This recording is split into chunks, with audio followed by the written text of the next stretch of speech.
it tight, come me like say you feel brand new. You think give me a big deal whenever you try to. Me no want nothing quick, me no wanna pass you. 90 minutes long like a match of man. Just give up on the bed, I give it on the ground. Even call me mad because I hold you never more. If I can't come back, this I get the cloud. If I can't never come, then the sex don't come. Yeah, just say the up and you right for you. Good morning, everybody. Sorry I'm super late, but it's okay.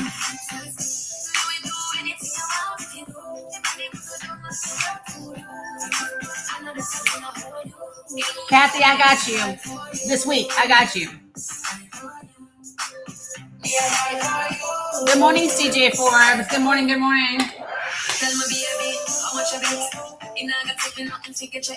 Hey, Conchita. Hey, Kimber. Good morning, Mel Gray. What's up, colon cancer fighter? What's up, YouTube, Substack, Twitch, Facebook?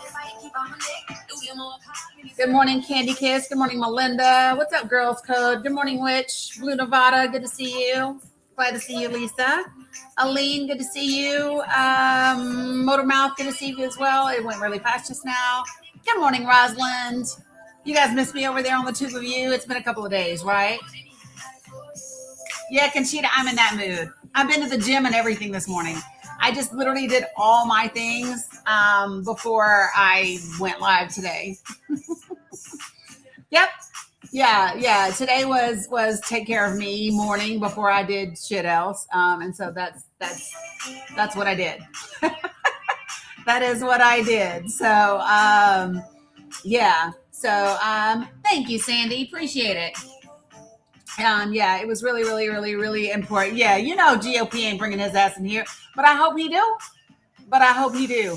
And you can kind of tell that last night. So listen, if you all weren't with me, if you did not see me in Caso's live last night, maybe that's a good thing because, you know, we had a little bit of a rough day yesterday and, or a rough end of the live yesterday. And I just was not in the mood for any, you know, fuckery and foolishness. And when I popped, I was just scrolling around, right? And when I probably shouldn't scratch my hair. Anyway, so I don't know what I just did to my hair, but I was scrolling through and Costa was live and DeBoss was up there. Hey, Michael. And so I just was like, let me pop on in. And I didn't really want to, but when I popped in, I'll tell you all the conversation that they were having. So when I was listening, it was Caso and DeBoss was there and Ice and GOP, that's his name. I think they call him GOP, whatever the hell his name is. I don't really care. But they were all up there and he was having this conversation with Caso because he's FBA. And, I should put up my background, shouldn't I? I guess I should do that. And then the conversation that he was having with Caso, he was saying in the conversation that he was having with Caso, he was talking about people being disingenuous and people having disingenuous conversations. Hey, Lori. And it really struck a nerve with me because he has brought his raggedy ass up in my live yes, Marky, it can. And he's brought up you mean Caso or you mean what I'm talking about right now? I'm so confused. Don't confuse me, but listen. So he's been coming in here. He pops off his mouth in the chat. I ask him to join the panel. He never does. Right. And so it really irritated me for him to be talking to Caso, talking about disingenuous people. Right. Thanks, Sandy. Appreciate that. And so I requested up. And so Caso brought me up. And I just said, listen, Caso, hey, Irvet, good to see you. I said, listen, I just wanted to come up to ask Ice and GOP since he wants to talk about, you know, having a problem with people being just disingenuous. When is his disingenuous ass going to bring himself to my panel? Because he keeps coming in my lives. He keeps popping off his mouth in the comments, saying dumb shit like Dani hates black men. And then when I invite his disingenuous ass to the panel, he don't show up. And I said, so I'm just popping up through because I figured while you're here, I'd ask you in front of everybody, when you going to bring your motherfucking ass to my panel? And I'm just keeping it real, y'all, because I was in no mood for it. No mood. And so Caso was like this, right? Everybody in the room was like, damn, no, this was last night. And, and so Caso was like, damn, GOP, that's how you getting down? You going into Dani's panel talking shit, but you going into Dani's live talking shit, but you're not coming up. He was like, no, man. I said, yes, you do. Yes, you do. He was like, you got women, he said, you got a woman coming, he said, you got a woman coming to cap on you, whatever, whatever. Right. So here's the thing. And so Casa says she just wants to know when she gonna get her one-on-one. And Casa said, when is it? When you coming? and and then right, Lucid, I have. And so then he couldn't, then he wanted to see, this is how you do, Dani. And then he wanted to whine. Danny's just so mean and and so I just put a bunch of baby bottles in the chat. Quit your whining.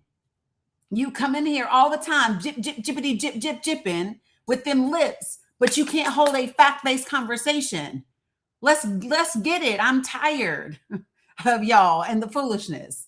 So if y'all did not catch it, so I tend to move through the stages of triggering pretty quickly. I will typically go from freeze to fight. I don't really have much flight. Right? I just don't. I typically either freeze or I fight. And so yesterday afternoon I had a freeze moment, but by the time I popped up on Caso's live, I was in full fight. You can get it. And so since ICE and GOP happens to belong to the same category of individuals as the other person, I was like, you know what? We'll just hold you accountable. And so yeah, I am good. And so this was my thing. Yeah, he was just, it was, you heard me, right? Yeah, because I wasn't here. I'm not here for it. They always, and here's my thing. If y'all notice, they act that way towards women. You don't see ICE and GOP running his mouth at Caso or DeBoss like he wants to run his mouth at me, do you? No. No, because he knows that men not going to deal with it. So what I had to do was match him with some men energy. That's all I had to give him was a little masculine energy. And as soon as I gave him some masculine energy, you saw his ass behave like a bitch, right? And that's that. I just met you where it was because, and I just, y'all know I don't really even get down like that, but I'm only going to take so much. And I'm only going to take so much from a pretend to be man who is really beta. I'm not doing that. I'm just, and I've had this place. I am like right here. I'm right here with FBA. I'm right here. Cause y'all up here doing the devil's work for fucking free too. That's what gets me. Y'all busy crying about reparations. You are literally doing the devil's work for free. That's how dumb y'all are. And he was like, Dani, I don't ever call you out your name. I said, I didn't call you out your name. He said, yes, you did. You said MF. And I said, no, I did not call you a motherfucker. I said, your motherfucking ass. That's different. Me asking you when you go bring your motherfucking ass to my panel is not me calling you that. That's not what I said. Listen. So Irvet said, dang, glad I missed that. Appreciate you for the headphones. No, they don't. Well, Brian, come to my panel and let's talk about it. Here, I'm going to send you a direct request so you can't act like you lost and can't find your way to the big ass invite button, request button that's on my screen. I literally gave you a direct invitation. Come on, let's talk about it. Because I just want you to realize, just read your own sentence. This is his sentence, y'all. We're done helping Democrats take advantage of us blacks, ma'am. The fact that you refer to yourself as blacks tells me how ignorant your ass is. You just refer to yourself like a color in a box of crayons. The fuck is wrong with you? We're not us blacks. We might be black and brown people. We might be black people, but we're not blacks. Your self-hating ass. Shut up. This is how you know. Crazy. You talking about yourself like a color. Why don't just change your name from Brian to Crayola?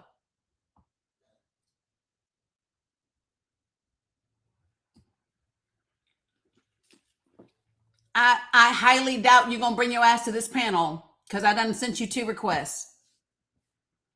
You coming or not? Because I'm not going to fool with you today. You are either going to be the big man you pretend to be and get on the panel and have a conversation, or you not. Pick. Stephen.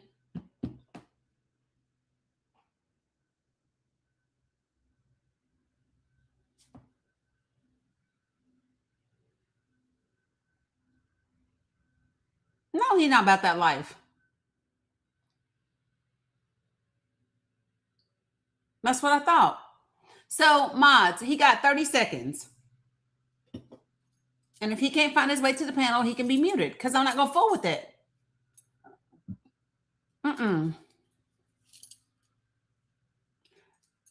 Y'all, it's wild to me. Yeah, Teresa, he's not coming. He's sitting over there looking crazy. Looking real crazy. Good morning, honey Graham.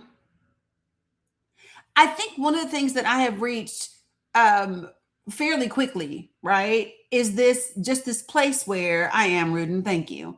I'm at this place where I don't debate. And name something I said that was a lie. That's why you can't get jacked up right now. This joker said, I don't debate liars. Well, you don't talk to yourself in the mirror then? You don't talk to yourself in the mirror? Aziz.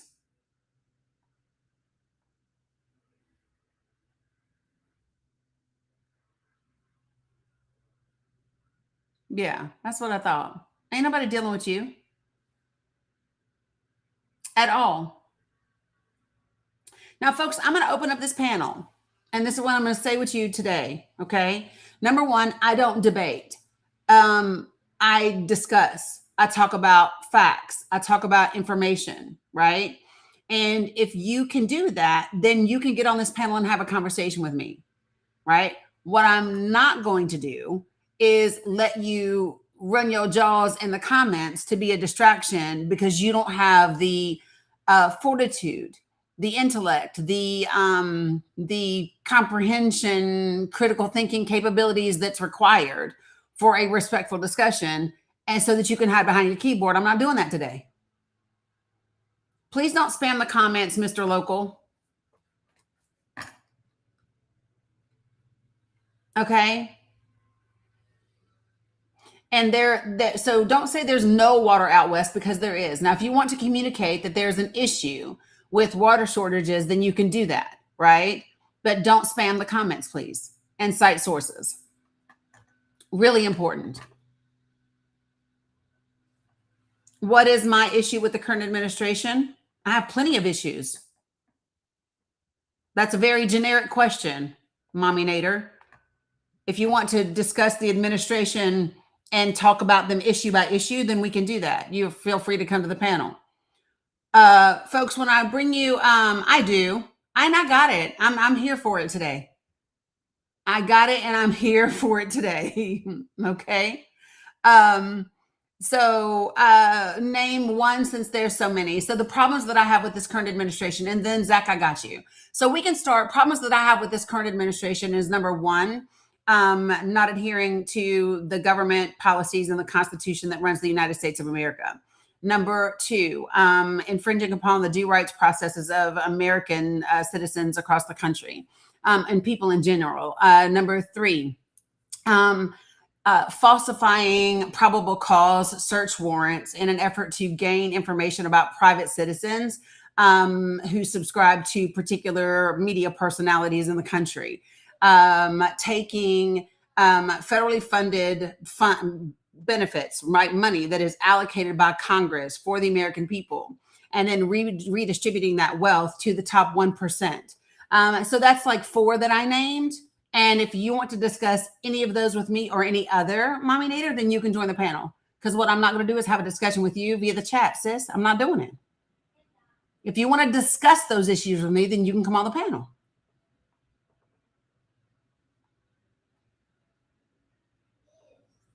So, folks, when I bring you up, do me a favor and put yourself on mute until I get to you, please. That would be amazing. Good morning, Lisa. And I'm going to be very clear about the way that this works in my space. I ask for 4 things in here. I ask that you be respectful. I ask that you don't use slurs of any kind. I ask that you don't spam my comments. And I ask that you do not type in all caps, because all caps are reserved for my folks that are moderators. And then I have folks specifically that are vision impaired, and all caps are reserved for those individuals. Now, if you cannot follow the guidelines and the things that I ask for in this space, you will not get to stay here. It's just that simple. So I'm going to give you just the very first thing that I said. I said, when I bring you up to the panel, put yourself on mute. If you can't do even that basic thing, you will not graduate to the next part of the conversation. It's really important, folks. I'm not kidding. Okay? I'm tickled at y'all because y'all remember Zach, and I do not have a clue who Zach is. But I'm glad you guys remember. So, all right. Welcome over here for you folks that are on Facebook, YouTube, Substack, and Twitch. It is good to see you all. It is a happy, Monday morning. Hope that you guys are doing well. So Zach, good morning. And what is the topic that you would like to discuss? Good morning to you. How about just the general situation that we're at in this country? You'd have to be specific.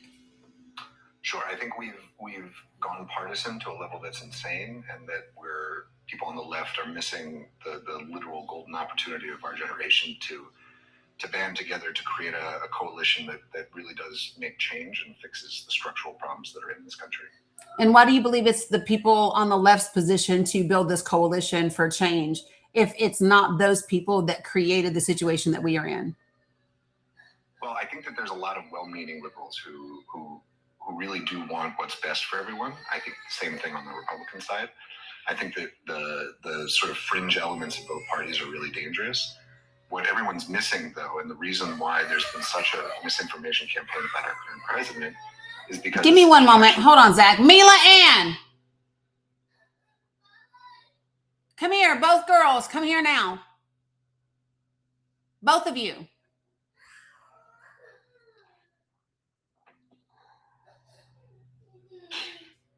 Bella, that means you too. Now, stand right here. When you want my attention, do you need to scream like that? No. All you have to do is come out here and tell me what happened, correct? Okay, so let's take the dramatics down for a moment. Would you like to tell me what happened?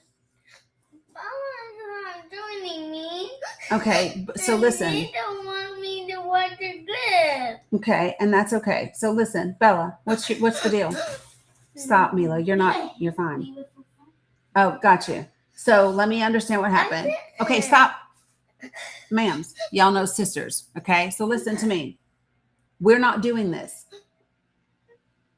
We're not doing this. And you do not put hands on each other, and we're not fighting, or we will absolutely lose privileges. Do you understand? So dramatics down, done. Go play and leave each other alone if you can't play and get along.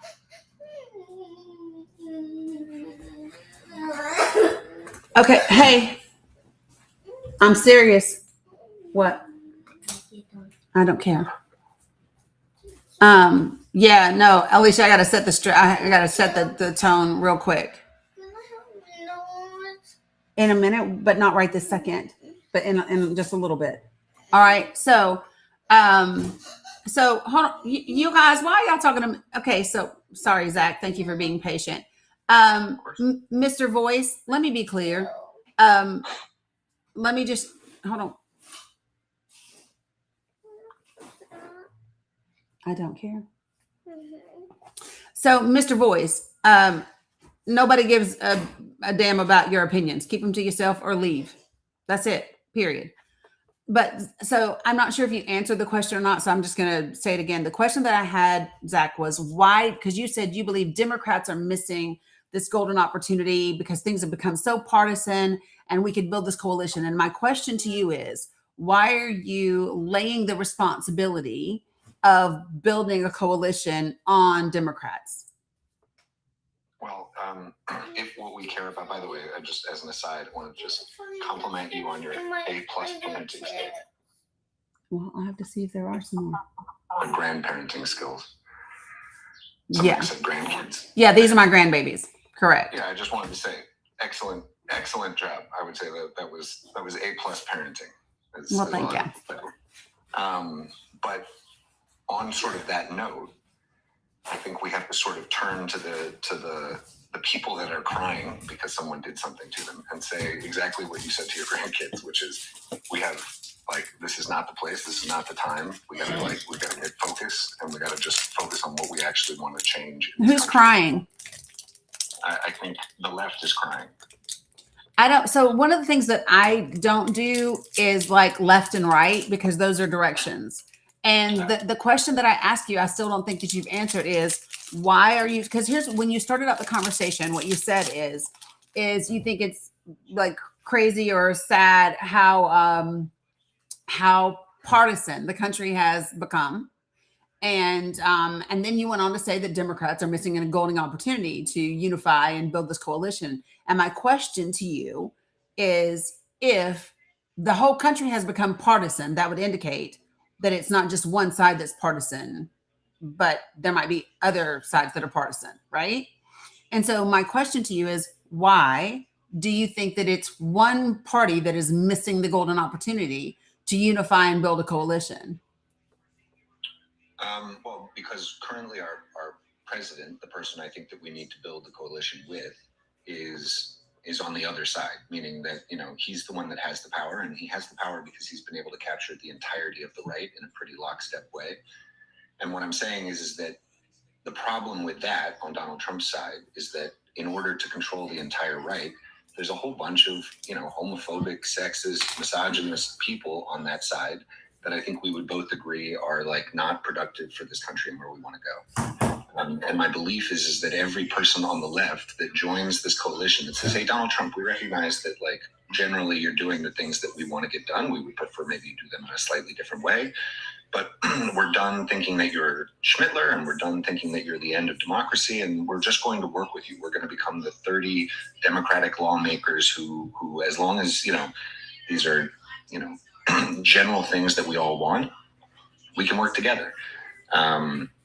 So, if this was a Democratic president, if this, let's say John Fetterman became president, and because John Fetterman had a D next to his name, every Republican was like, I'm not going to work with you no matter what you do, even if a lot of the things that he was saying were sort of things that the people on the right were okay with.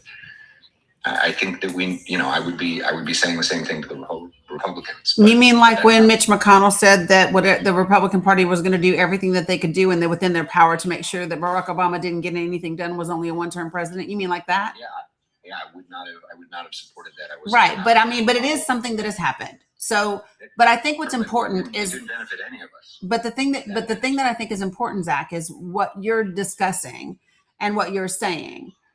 Is a lot of generalities that don't have real specificity. So like when you say work with the president, so Democrats should work with the president. Number one, Democrats aren't part of the executive branch.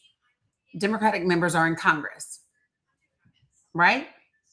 Well, some of them are in the administration. There's a lot of lifetime Democrats. So what I'm asking, has Donald Trump appointed any Democrats to his cabinet?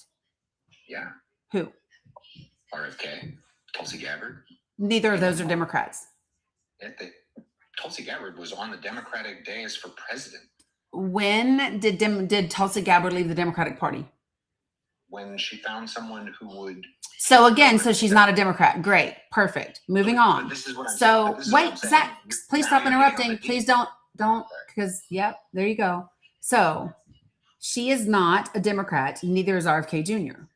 Okay. So there's no one in the administration that is a member of the Democratic Party today, or even last year.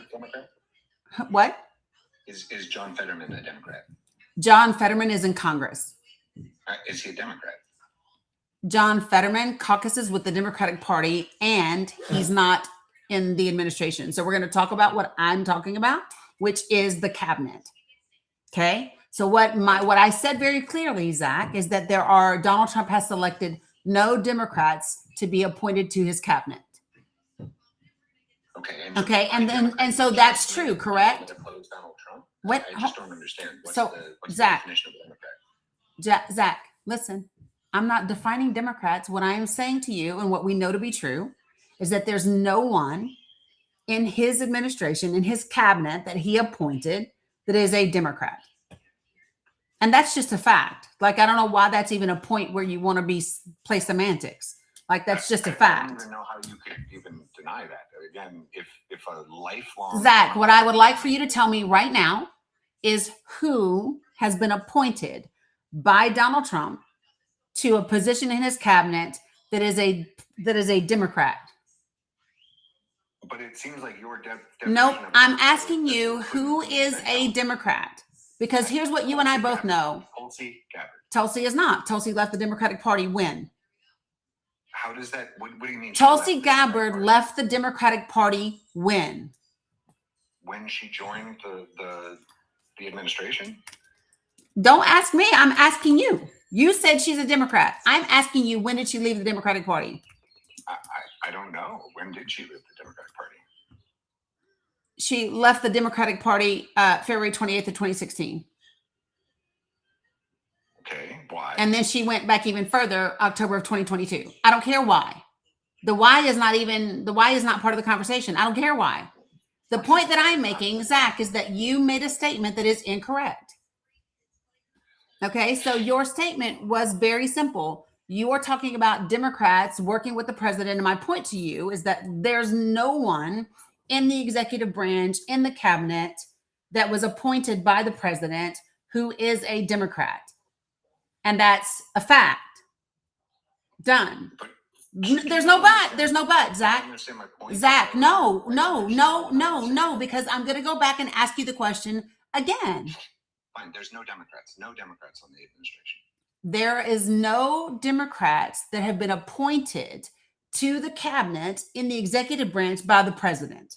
That's very clear. I'm not mincing words. I'm not speaking different languages. Like, it's very simple. Well, name one for me. Tell me who was nominated. Elon Musk. No, sir. No, wrong. Tulsi Gabbard is not a Democrat. Just to be clear, you only care whether they have the D next to their name. What? So, Zach, listen, this is not hard. And I know that you know it's not hard. I really don't understand why it's hard. Well, I don't know how to help you with that. I don't know. Go to school, I don't know, go to take a college course about it, take a political science course, do whatever you need to do about it. And what you're going to do is stop interrupting me. It's very, very simple. It's very simple. You made a claim. It's not accurate. Moving on. Okay. You made a claim. It's not accurate. Moving on. Not difficult. Now, the next thing, as you said, the general state of things and how Democrats were missing something. And my question would be, what would you like for the Republican Party to do to fix the state of the country currently? That's the question that I have for you. What do you believe the Republican Party could do? What would be the Republican Party's responsibility to improve the state of the country? Hey, Penton. You have to take yourself off mute. I think they need to do what all politicians need to do. We need to provide food, education, transportation, healthcare, housing, and energy to all of our citizens efficiently and effectively, such that we can build a robust economy on top of basic needs being met. Mm-hmm. And so why aren't you having them do that?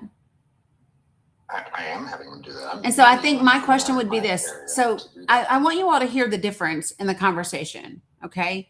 Because Zach's criticism of the Democrats was that they need to come together and work with the administration, and they need to come together and build this coalition, and they need to come together and build bridges. That's the responsibility that he wants to lay at the feet of the Democratic Party, is for them to capitulate and just simply go along with whatever the Republican Party wants. But the Republican Party has no responsibility to build unity, to come together, to build a coalition, to do anything. That's not true at all. Well, when I ask you what you desired for them to do, those are the two things you said for each of those parties. If the Republicans did what I just said, which is to make food, education, transportation, healthcare, housing, and energy available to all citizens effectively and efficiently, would that not make you happy? We're not talking about me. I'm asking, though, would that not satisfy what you think? It depends on how those things happened and what they were. Why? Because that's very generic. You're right. It's generic. Okay, so let's take them one at a time. You said provide what? Food. Great. So how would the Republican Party do that? They should defer to localities and empower them to create efficient sort of food systems within their local, their local areas. And how does that work exactly? Well, I think it means providing subsidies to people that are doing regenerative agriculture on a small scale as opposed to large multinational corporations doing food in a factory format. Yeah. So that sounds like a great concept. I'm asking you on how that would be implemented and how it would do it. And what did you say? And efficient and whatever. What was the other thing you said? Yeah, effective and efficient. So let's talk about the efficiency and the efficacy of what your plan was just now. So let's think about the 50 states in the United States of America that currently exist, right? And let's think about the budgets and the laws and the geography and the environment of all of these localities. Okay. Sure. And so then let's think about what is the realistic possibility that you would be able to simply defer to all localities to make sure that they efficiently and effectively, right, feed their own people. Mm-hmm. And so I'm asking you, what is the mechanism and the tangible blueprint for that? Yeah, as I said, our goal should be from the federal government, should be to pass down as much money and infrastructure and support as we can to as small of a zone as possible, and to empower them to create systems. So how do you empower someone to create a system when they have a geography that does not support what they need? You can have a goal all day long. So like I can have a goal right now to run a marathon, right? But if I don't have legs and lungs, I ain't going nowhere. Okay, well, we definitely have that. So no, but not every locality does. Do you know, for example, Zach, do you know how many localities that we have in the United States of America that do not have access to safe, clean drinking water? I imagine too many. Even one would be too many. Even one would be too many. So how would you empower this locality to have clean drinking water? Well, it certainly would depend on why they don't have clean drinking water, right? But so give me some examples. What would you do? How do you make that happen? Because it's not currently happening now. So when you then defer that responsibility to the localities, tell me how they do it on their own. Yeah, I mean, we are currently sort of wildly fractured in our responses to these issues, without much sort of accountability as to where they get rented. So we have multinationals that maybe are polluting our water source in a certain district. We have lax, waste management in another district. But Zach, that's not what I asked you. And it would be really important if we could stick to what I'm asking. Because the thing and it was a very specific thing. I didn't ask you to, again, explore all the causes, all the potential causes. As a matter of fact, I said, put the causes aside. My question to you is simply this, okay? Is if we have, because your idea about providing food to the American people in a ways that are efficient and effective, right? That's what you said that we should be doing. And we should do that by deferring to localities to make that happen. And so what I am saying to you is that when we understand localities, for example, we have a little over 3,100 counties in the United States of America. And those counties do not have the same, they don't even have the same infrastructure. They don't have the same geography. They don't have the same climate. They don't have the same environment. They don't have the same any of those types of things. And so the question that I'm asking you, Zach, is how do you defer to those localities in and of themselves to efficiently and effectively feed the people? Well, again, if so, let's talk about the 3,100 counties, right? 3,100 counties should have the same mandate. The mandate is figure out how to feed your population, right? Figure out how to provide. So we should secede, and we should be so instead of us being the United States of America, we should be 3,100 individual counties that that have their own government and their own responsibilities for their own citizens. We are no longer the United States of America, correct? No. Well, surely we are. Yes, we are. Surely, because here's the thing: there's no need for us to be part of a federal government or even a state government, right? There's no need for any of that if they don't have any interaction with each other. I'm not sure why you think that my system would require not having state governments, require not having federal governments. Well, you have yet to tell me how having a state or federal government would be of any benefit to a locality in their effort to figure out a way to efficiently and effectively feed their people. Okay, well, so let's say there's a district in Arizona and a district in upstate New York. So the district in upstate New York has a much easier pathway towards providing food and water to their citizens than maybe Arizona does, right?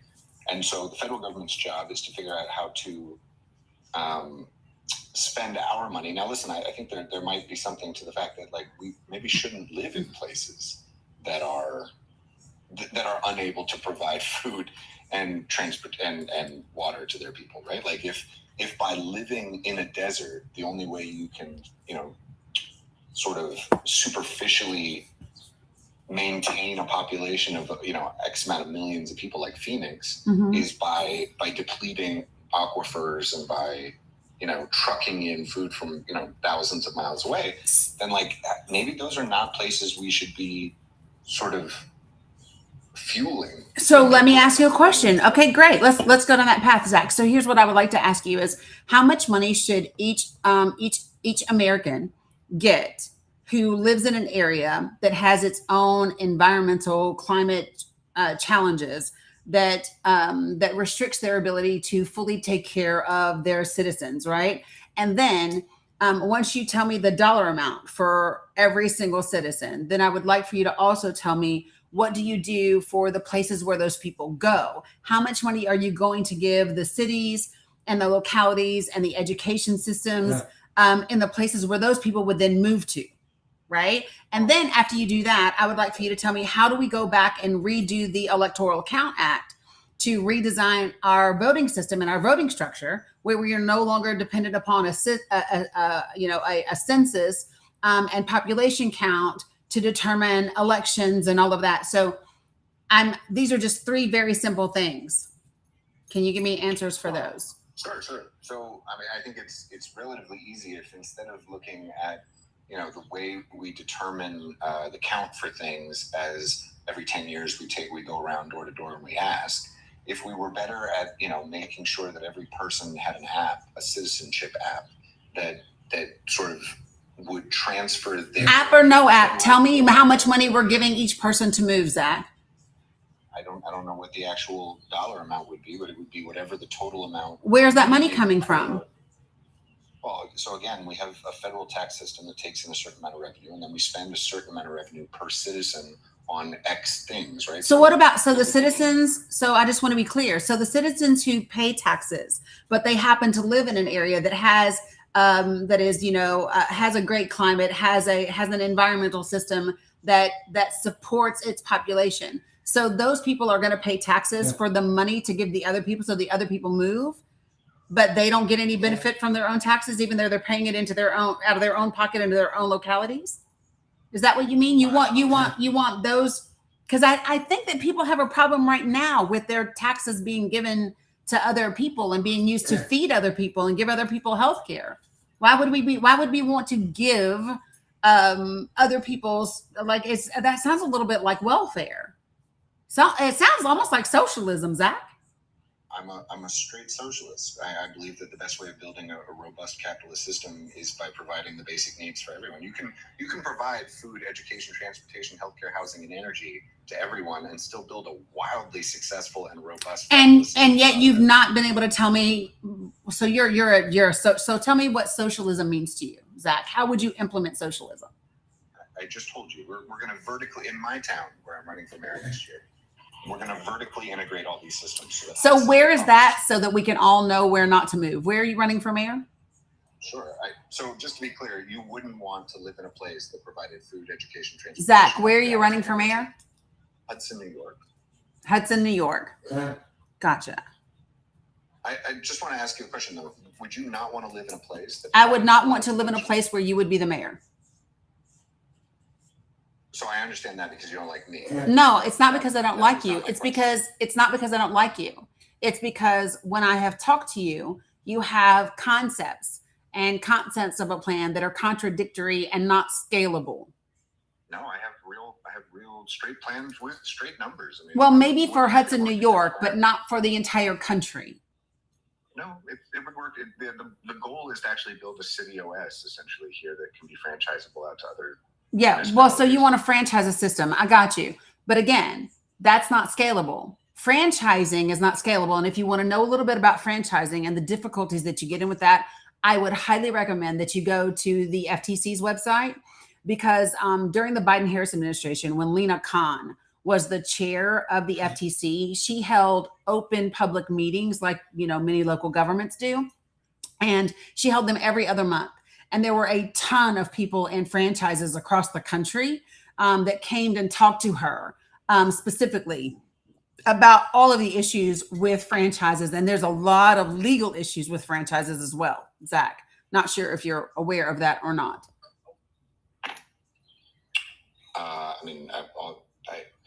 There might be issues with individual franchises out there, but the idea that you said franchises don't they were across it was across the board. So for example, successful across the world. So let me be clear. McDonald's has certainly Zach, quite successful. Zach, listen, to the benefit of McDonald's, not necessarily every franchisee, right? So McDonald's as a parent corporation, Zach, might be pleased. But when we talk about the actual franchisees, they often are not. And I'm talking about everybody from martial arts schools to pet stores to all of these different places, right?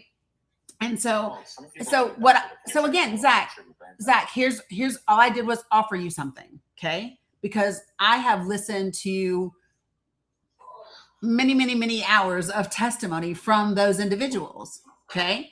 Who actually are in the thing that you are proposing. And so all I'm recommending to you is, since you are going to say that that is your model, right, to create a socialist system that would promote capitalism, I would just recommend going to actually hear from the people that have done the thing that you are talking about on some scale.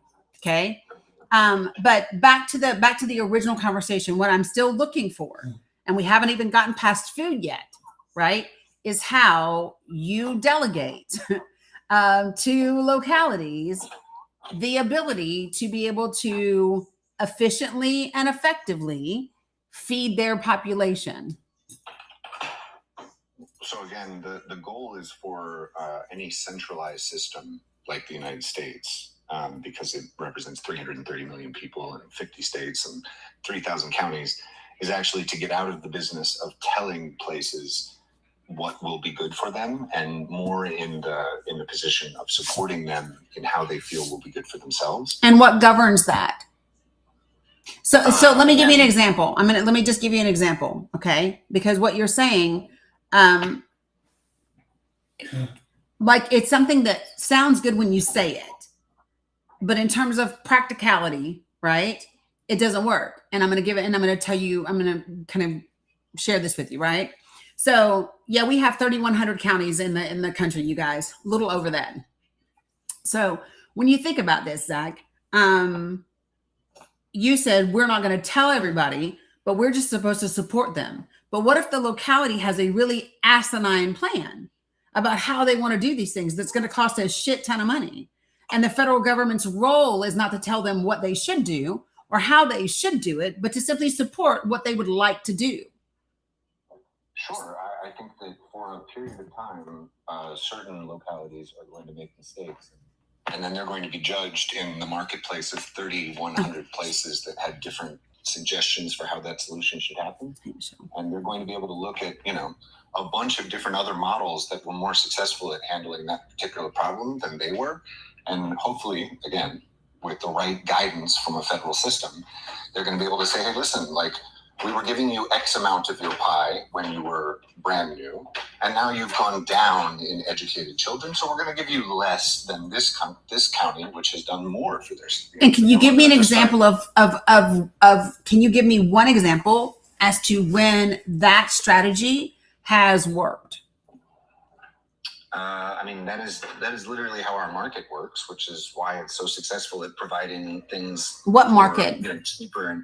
And so when the first flat screen came out, it was $20,000. No. I'm not talking about. So listen, I'm not talking about a product, Zach. I'm not talking about a product. I'm talking about.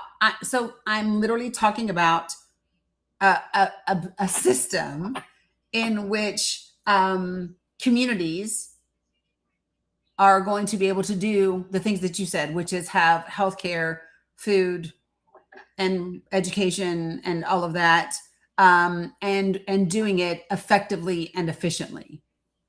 And so, I think the first thing that I would also say is this. So it's important because words matter. So, can you share with me what you believe effective would mean in this circumstance? Well, more people fed for less money tomorrow than today. That's effective. More people fed for less money tomorrow than today. And how do you do that efficiently? Well, so the efficiency is how many people you do, and effectively is how much you do it for, essentially. So what's the goal for efficiency? Is it one? Is it 10%, 80%? 100%. 100%. Okay. And okay. So efficiently and effectively, just y'all rock with me here. We're just kind of. So what I would like for you to do, Zach, is again explain to me how this works. Sure. So let's start with what I think is the driver behind all of this, which is we need to build again. And so the first innovation.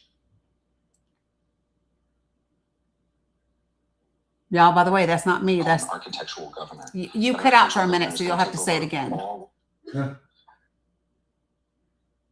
Sorry. So in our district, we're going to do something called the architectural governor. It's going to be an appointed position from the mayor. It's a 10-year term, and their goal is to create a catalog of building typologies, pre-approved, such that if you want to build, you just have to follow the catalog.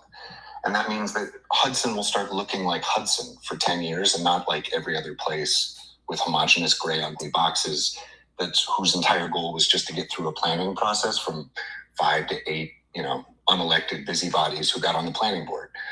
And then we can start building again. And when we build again, then it has a bunch of like waterfall effects. So the city now, they know what they're going to build, meaning they can now bulk purchase materials because they know what they're going to build. So let me just ask you, so when you say waterfall effects, are you trying to say trickle down? They're just sort of knock-on effects. Well, no, because when you say waterfall effects, it sounds like you mean trickle down. Well, the concept of trickle down just meant that something would happen to a lower rung of people. Trickle down. Trickle down meant waterfall effects.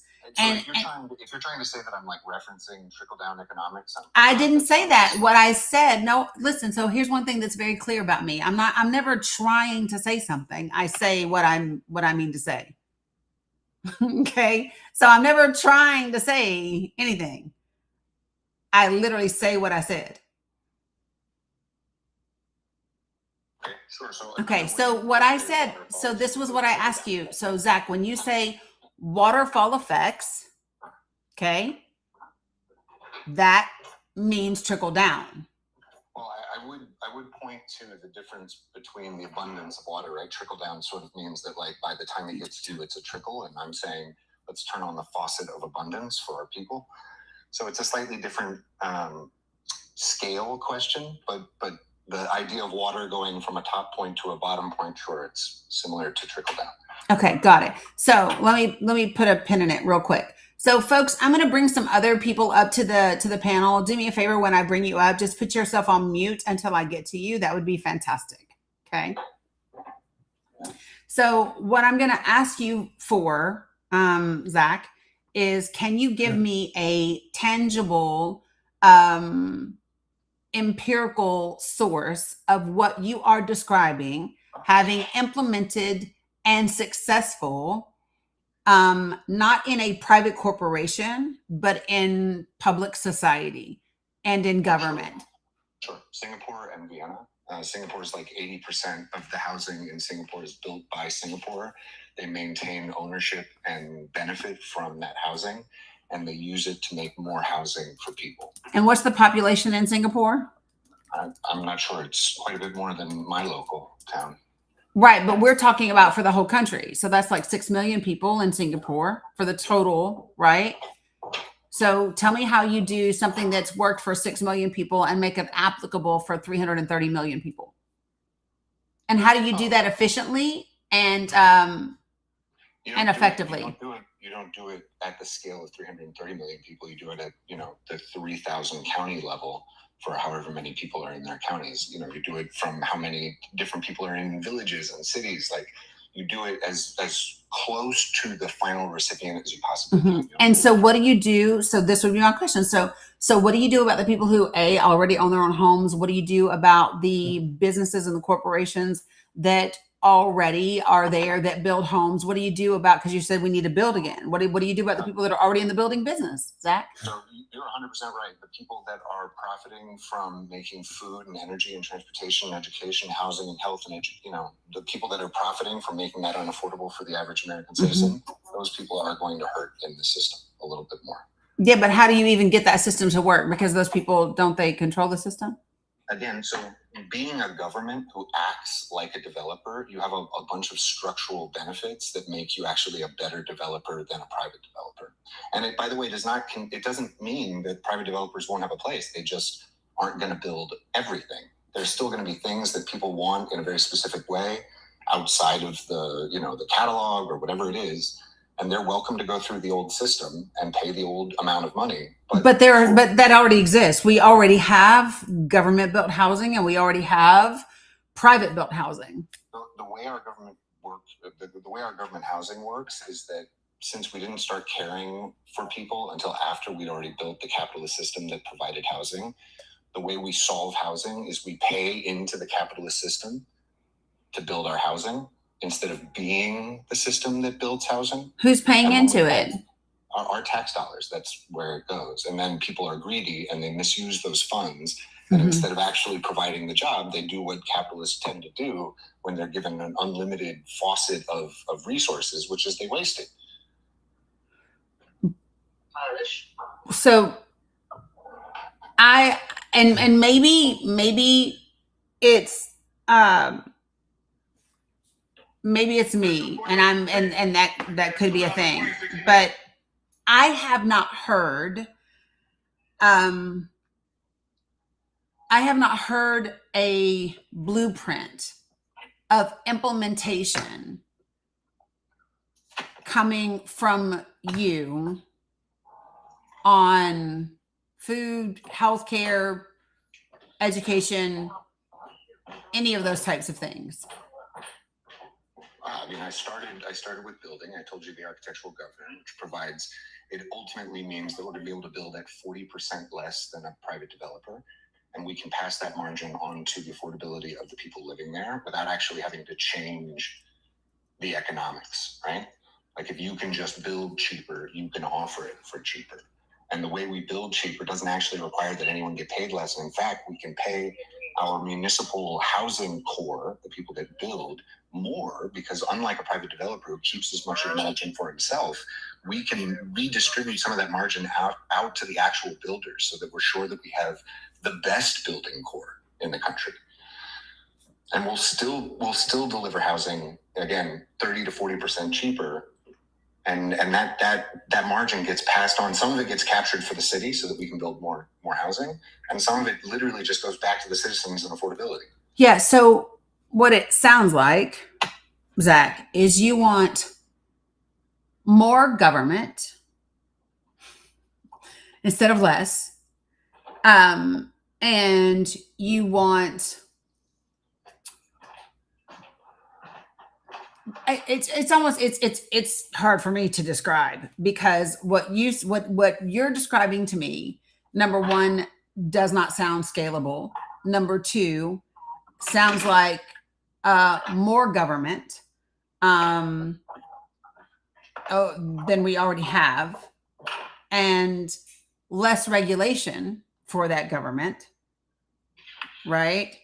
It sounds like those are the types of things that you're describing, and I still haven't seen a tangible, like an actual like blueprint as to say, these are the things that would make this possible and doable, and possible and doable efficiently and effectively and practically even, right? Right now, like I when I look at like how you even implement those things. Yeah, Kesa, you're surprised I don't agree with him about what? I haven't heard him give me anything. So let me just be clear, folks. Language to me really matters. And somebody can say something that sounds like, oh, we could do this and we could do that. And if there is no actual tangible way to have that become a reality, then I don't have time to go, oh yeah, that sounds great, if we could twinkle our fucking nose and start the world all over, right? Because that's not a thing. Appreciate you, Rick G, right? And so it's not about whether or not I like this concept or that concept. It's about what do we do that is, and I tend to be very pragmatic for people who know me. Because there is a place for concepts and ideas, and all of that, and what it would look like if we could do this thing, this would be amazing. And if doing this thing that would be amazing is here, and we exist right here in this moment, I want to know how you planned to effectively, efficiently, realistically get from here to here. And if you can't articulate that to me, right? And that's the problem, is that I have heard zero concrete articulation for an actual plan. And that's the issue that I have. So the architectural governor is a little innovation that I have come up with that with one fell swoop would change the way we build in the city and would provide housing at 40% less than it's currently being provided. And so I'm not sure how you say you don't see a mechanism, because I'm talking about something that can easily be done with the will of the political system, that can radically and effectively change the outcomes for everyday people. It's 100% a plan. I don't know what's not. And I have yet to hear you say how that plan comes to fruition. It could be 100% a plan. It doesn't mean that it's going to be a plan that can be implemented. Sure. So we call this Abundant Hudson, and I'm building a coalition over the next year. Hold on though, Zach. Listen, I know what you call it. I am asking you specifics. So I'm going to give you an example. Okay, and then I'm just going to, you don't have to leave, Zach, but I do want to give other people a minute to chime in.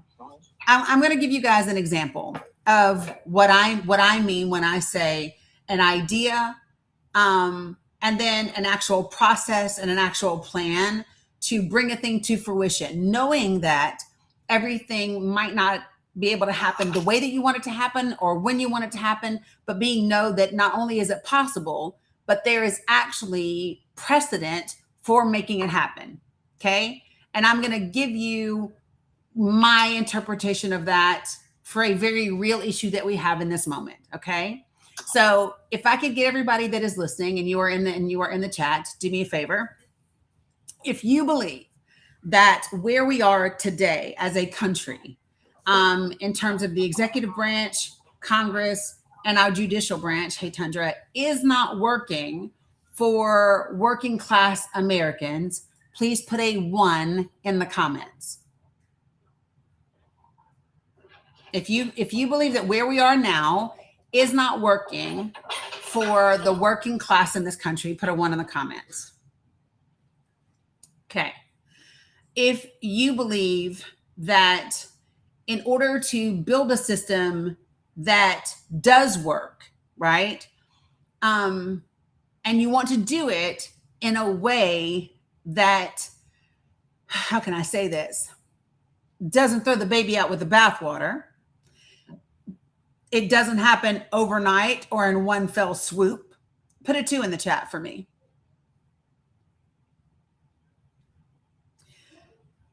And if you believe that having legal, historical, political precedent for your solutions is beneficial, put a 3 in the chat for me. Political, legal, historical precedent for the thing that you are saying. Okay. I asked those questions because what I offer is a 2-year plan that does exactly that. And you continue to build and mold on it over time. And I'll share it. Okay. So where we are currently right now, we have 3 branches of government that are not separate and are not equal, but they are supposed to be. Would everyone agree with that? Would you agree that we are supposed to have 3 branches of government that are separate but equal, but they currently are not operating as such? Okay. So I believe that one of the things that this country needs in order to get to all the other things that we desire, we must first shore that up first, because that is the foundation. That is the foundation of our system that matters. Okay. It's the checks and balances that were built into our Constitution and that keeps us on level ground, right? So here's my thought process. And I'm going to address some of the things that are going to come up along the way. So how many of you guys are sick and fucking tired of establishment Democrats? How many of you guys would consider yourself to be progressives and you're tired of establishment Democrats that put corporations, religions, and foreign countries above the interest of the people? Ton of us. Great. Me too. And that is why I believe that the progressive populist party, progressive populist people need to overtake the Democratic Party the same way the Tea Party took over the Republican Party.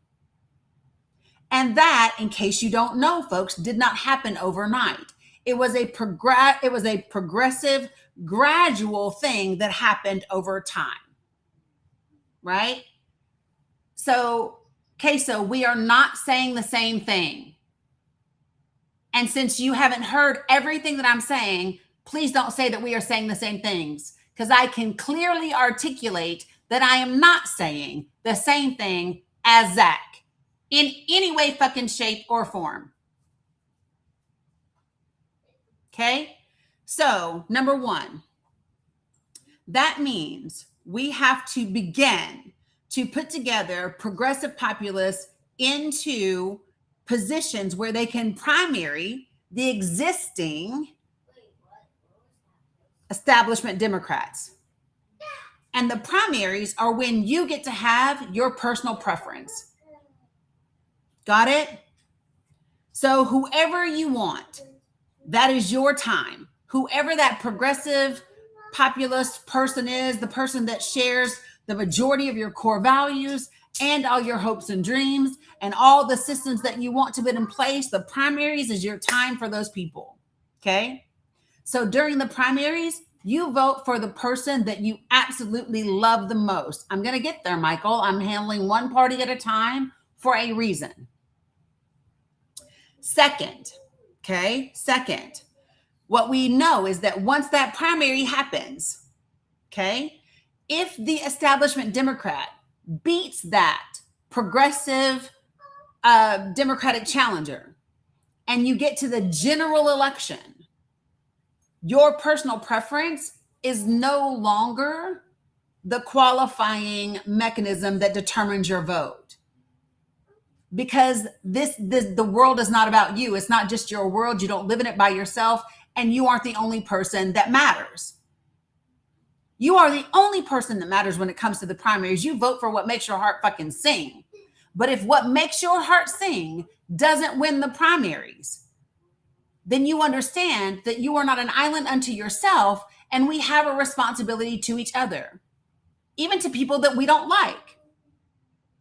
And so the thing that has to happen at that moment is that you look at not the person that shares the most of your values, but you figure out which candidate that has the potential to win, that has the least amount of your values, and you do whatever is necessary to ensure they don't win. You understand? You got it? You're not compromising your core values. But here's the difference. If the person that is on the ballot has the majority of your values, but they don't have a hope of fucking hell in winning, and the other person doesn't have your values, but they can win, then you do what's necessary to ensure that they don't win, because they can do harm. They can hurt people. And we are responsible for each other. I am my brother's keeper. Right? And even better than that, I am my brother. I am my sister. I am you and I am me. Okay? So the next 5 months, we have a window of time. Jerry Bear, you know I hate that term. I do not believe in harm reduction. Listen to me, folks. I hate harm reduction. That's like saying get back with your ex just so you're not single. It's not appealing. It sucks. It sucks. This is not harm reduction. If you'll listen to the totality of what I'm saying, what I am describing to you is not harm reduction. I'm actually going to show you the pathway by focusing in the primaries on your personal preference, and then focusing on the collective good in the general election will get us to where we want to go. Now follow me. Here's how it works. So we get together, and over the next 5 months, we do what we need to do to give people the accuracy, the information, and the motivation to do what they need to do to vote. And if we do that over the next 5 months, then we come out of November with a Democratic majority in the House and in the Senate.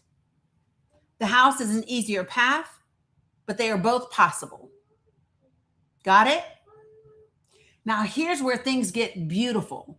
Do you know how you motivate people to vote for the Democrat, no matter if it's your personal preference or not? You explain to them what it does. So 1 year from now, folks, we have the ability to do something really fucking amazing. Do you know what we could be doing in 1 year? Got it? Listen. In 1 year, we could use this tool called budget reconciliation. Do you all remember that phrase, budget reconciliation? We heard a lot about it last year under the Republican Party, did we not, in Congress? The Republican members of Congress used budget reconciliation to do what? To take money out of SNAP, to take federal funding out of Medicaid, to end the tax premium subsidies for Medicaid, right? They took money away from the Department of Education and put it into the Department of Labor, right? They did all of those things last year. Well, guess what? If you have a Democratic majority in the House and in the Senate come January of 2027, they can use that same mechanism to take those funds and put them back. Wouldn't that be something? They can. So imagine, y'all, in 1 year from now, we can undo the shit they did just a year ago.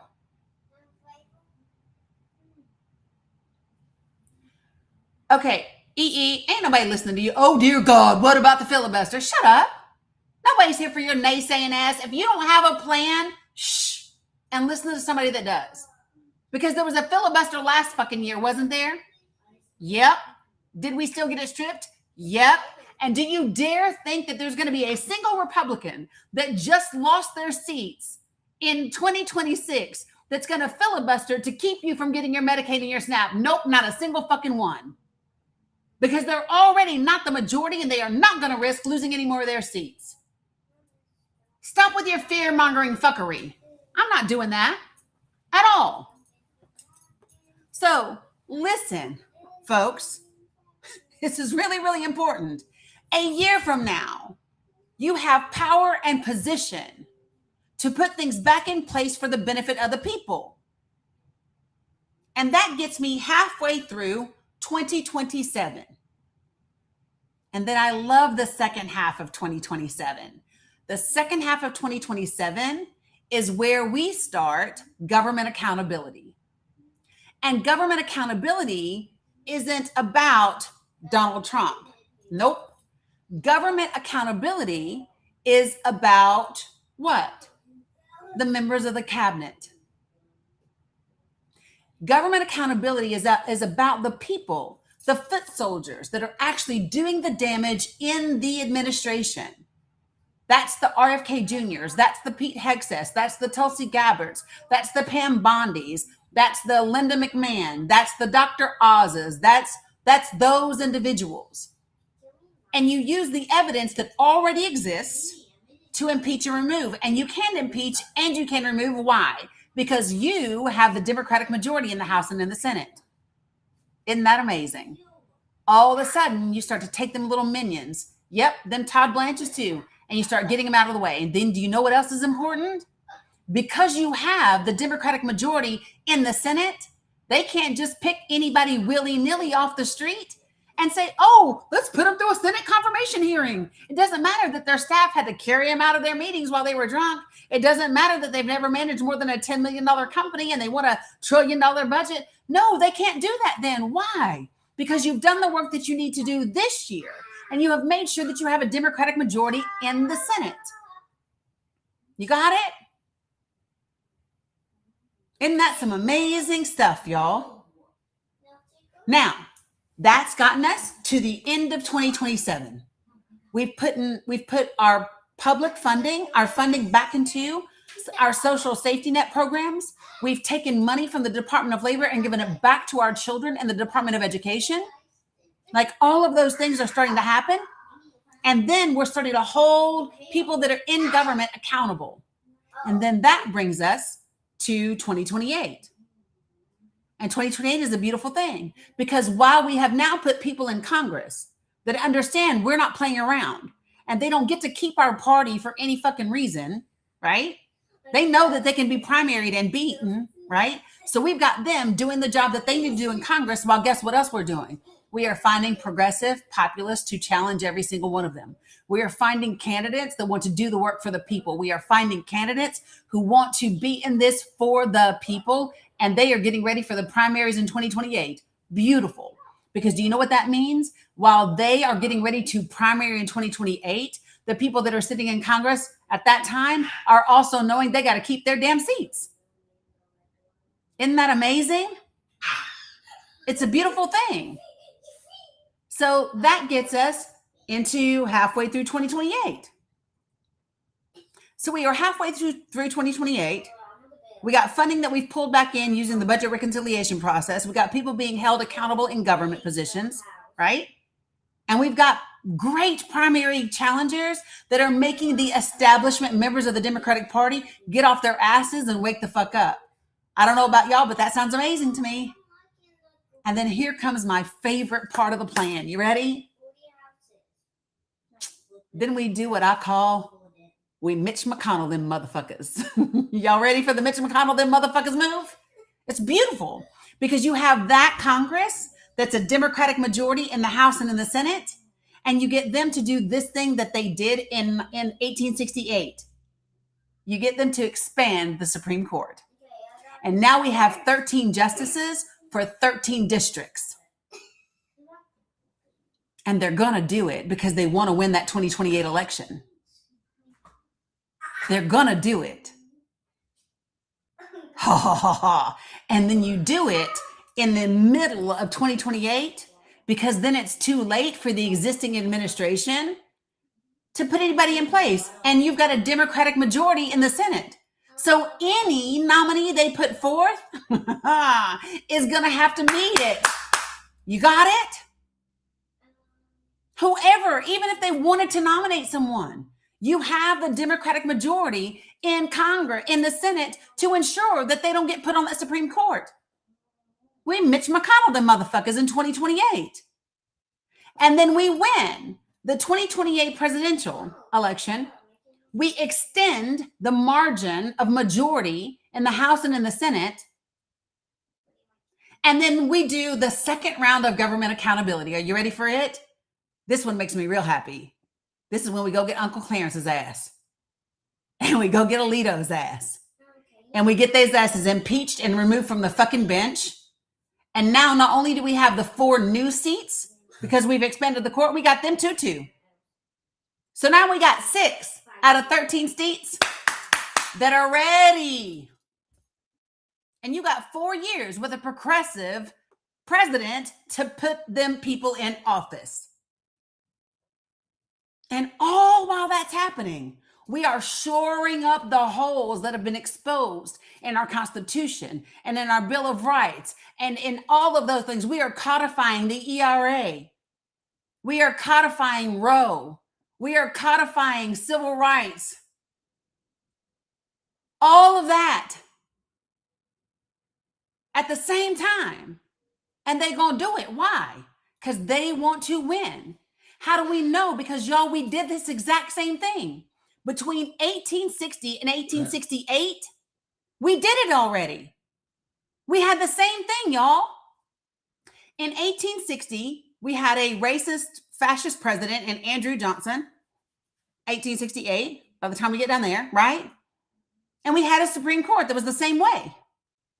And when the South, when the rebel states didn't want to adhere to the 13th and 14th Amendment, Congress passed the Reconstruction Acts. And those Reconstruction Acts divided up those southern states into 5 districts and deployed the military to make them adhere to the Constitution, to those amendments. And when the courts, when they challenged that legislation in court, called the McCardle case, when they challenged it in court, do you know what Congress did then? Congress said, we're not going to let this racist Supreme Court undo these protections for Black and brown people. No, we're not. They literally passed legislation and they changed the jurisdiction and the types of cases the Supreme Court could hear in the moment. They took it away to the Supreme Court during deliberations, damn it. And that is why we have birthright citizenship today. There is historical, political, and legal precedent for everything that I am telling you. And no, it is not an I dream of genie, put my hands together and blink and some shit's okay. It will take us 3 years to get there. But on the other side of that 3 years is solid ground where we can now reconstruct and rebuild a Congress and a government that works on behalf of the people. Did you all know that last year, this administration appointed tech bros as light colonels in the military? Did you know that? Did you know that? Crazy work.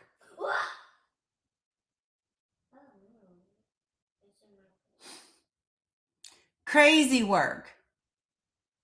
So While everybody else is pie in the sky and concepts of a plan and where my reparations, I would like to give us a solid, workable blueprint that we can build upon, that we can tweak, that we can finesse, that we can go, ooh, you know what I mean? Everything is fluid, but we got guardrails to build upon. And we can literally start to put it in motion over the next 5 months.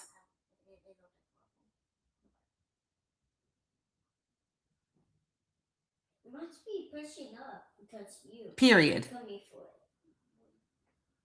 it. Now, Zach, if you're still listening, that is what a tangible plan sounds like. It has a timeline.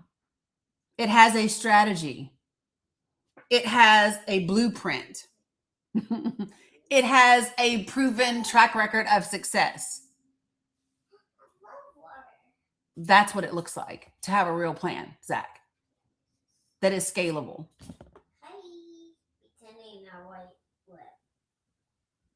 And that is the plan that I wrote that is called Project for the People. Before I go to energy right here, can I show you all what I also made to help you in this process? Real quick.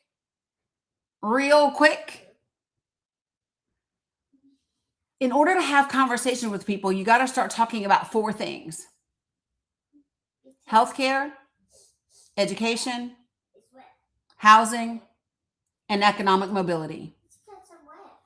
You got to start talking about those 4 things with the people in your community. With the people in your community. And you do that by giving them information that matters to them, that impacts them, that's part of them. And so what I did was I wanted to give you a little jump start to that. So if you are in here and this is your first time ever hearing me talk about this, especially if you're somebody who doesn't think I can do it or you can do it, please give me a state that you are in and the number of your congressional district. I'm going to take 3 of them. I'm going to take the first 3 that I see. Let me see a state and congressional district. I'm going to take the first 3 that I see. I got New Jersey 4. I got Florida 7. I'm going to do Utah 3 just because that's 2 Florida. I wrote down a couple of others. Let me show y'all. So this is where it gets fly. All right, here we go. So now I'm going to show you something that, because here's the thing. I think telling people something is fine, but people don't care how much you know until they know how much you care. And so now I'm going to show you how much I care. I care enough to not only have written the project, but to equip you to implement it. You ready? So I'm going to show you what this looks like. People who join with me go like this. This is my personal Google Drive. Everything that is in here, I made for you. And I'm going to start with New Jersey 4. And New Jersey 4, I'm going to go down to your state. I'm going to go to your congressional district. I'm going to go to English, even though I got it in Spanish. And I'm going to show you New Jersey 4. Did you know that in your district, 30,000 children and adults are projected to lose their family care, the New Jersey family care, right? Because of the federal funding cuts that happened last year from the one big, beautiful bill. Did you also know that 11,000 people in that same district are going to lose some or all of their SNAP? And then did you know that because of those premium tax subsidies that they fought to expire, that they shut down the government? Thank you, Scotty. Right? Did you know that because of that, there's going to be an additional 34,000 people that are going to also become uninsured? Yeah, okay, so if you don't like the monologue, that's okay. And it's not a monologue, it's called It's My Damn Live. You don't got to like it. You can either be patient and wait your turn or leave. It's up to you. So that's one example. Then when people tell you, oh, well, if people just simply worked, they would be fine. They don't need Medicaid. Just work and you'll get insurance. Well, guess what? 71% of the people that are in New Jersey that are on Medicaid already work. 40% of the adults with disabilities in New Jersey are covered by Medicaid. I've done this for every congressional district for every state in the country, along with a few other things. And then because I don't want people to hear all of that, it's, well, when you say why all the heat, it's because you're not being patient and you're being distracting instead of letting me get there. And then these are your sources. So if you want to know where the numbers come from, if you want to know what Medicaid looks like in your state, if you want to know what the projected losses are from, it's all here. So again, this is part of a tangible solution on how to do things. This is what a plan looks like. Now, I'm going to pause for a moment, okay? The way I wasn't patient with Zach. Zach's already been on my panel once saying racist things in my panel. So I don't have to be patient with someone who's been on my panel before and who's been disrespectful and blatantly racist in their conversation. That would be number one. Period. Number two, if you don't like how I handle someone else, you don't have to stay here. Now, if you have been in my room for as long as you have, and you've been a fan for as long as you say you have, then you would know that if I'm dealing with someone in that manner, it's because I know them and I know that that's who they are and that's why they are the way they are.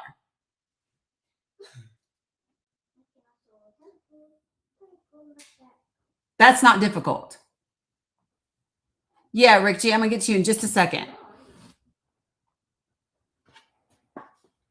So if I give someone something, it is 100% because they've earned it.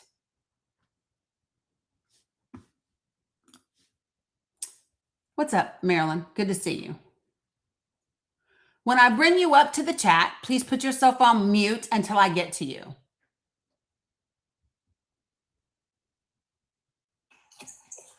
And folks, if you want access to everything that I just showed you, then you need to go to my bio and my link tree. And the very first link in my link tree is how you sign up for Project for the People, and it's how you get an email from me with links to my Google Drive and all the other things.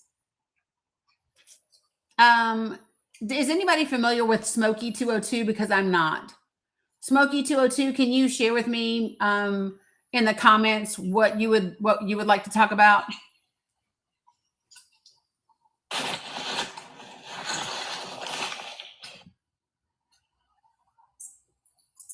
Me either. Okay. All right. Good morning, Queso. Or afternoon at this point. Hi there. How are you? I am fantastic. What you got? Yeah. So, I mean, I just think I think that you and Zach are, I understand there's probably some history. I'm not in every single one of your lives, but I do come to them often. So if that's the way that he's acted in previous lives, then obviously that's reprehensible and unacceptable. But I think that in this conversation, I think he was just presenting ideas that, yes, maybe don't have our concepts and do have, maybe he doesn't have solid ways to get there. But I think that those are discussions that are worth.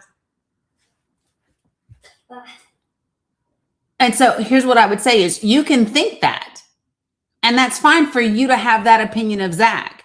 What I am saying to you is I don't need you to second guess how I deal with Zach. A chance. And then to hear even the things that you just laid out, you guys are saying essentially the we same are not thing. saying anything remotely close to the same thing. No, we're not. I know Zach. Okay, and so maybe I came in at a point on the conversation that he was like that. I don't know. He was saying something different. I'm saying when I came in, it was just it just seemed like a little. Like I think you guys are on the same page. We're not. Trying to make okay. And the you're thing not. is, and what's crazy is, so here's the thing that I find, if I'm going to just be frank, it is wild to me that I actually said to you in the moment, we are not on the same page. We're nowhere close to it. And you are still trying to tell me that we are. As if somehow you would know better than me if he and I are aligned. And I would really ask you to explore why that is that you feel like you would know better than me if I'm aligned with somebody, and why you feel it necessary to police the way that I would deal with him. Why is that a thing? It's not. This is not about me trying to tone police. I think your chat blowing up. Okay, I mean, you can think that. That's fine. You can think that. But in the same way you're saying to me that who am I? Who are you to know? Then who are you to know that that's not what I'm saying? What I'm simply saying is that I think there are situations and instances in which we should be finding our common ground and finding the ways in which what we are saying is the same thing. Maybe there are two different paths to get there. That's it. Look, And so what I am saying, I don't know. Okay. Hold on 1 second, Queso. So first, I do that every day on this app. I don't do it with racist gaslighting. Hold on, Queso, hold on. So disrespectful. I'm out. Queso, listen. I do it every day on this app. I don't do it with people that are racist, Zionist, gaslighting assholes. And that is what Zach is. And that is what Zach is everywhere.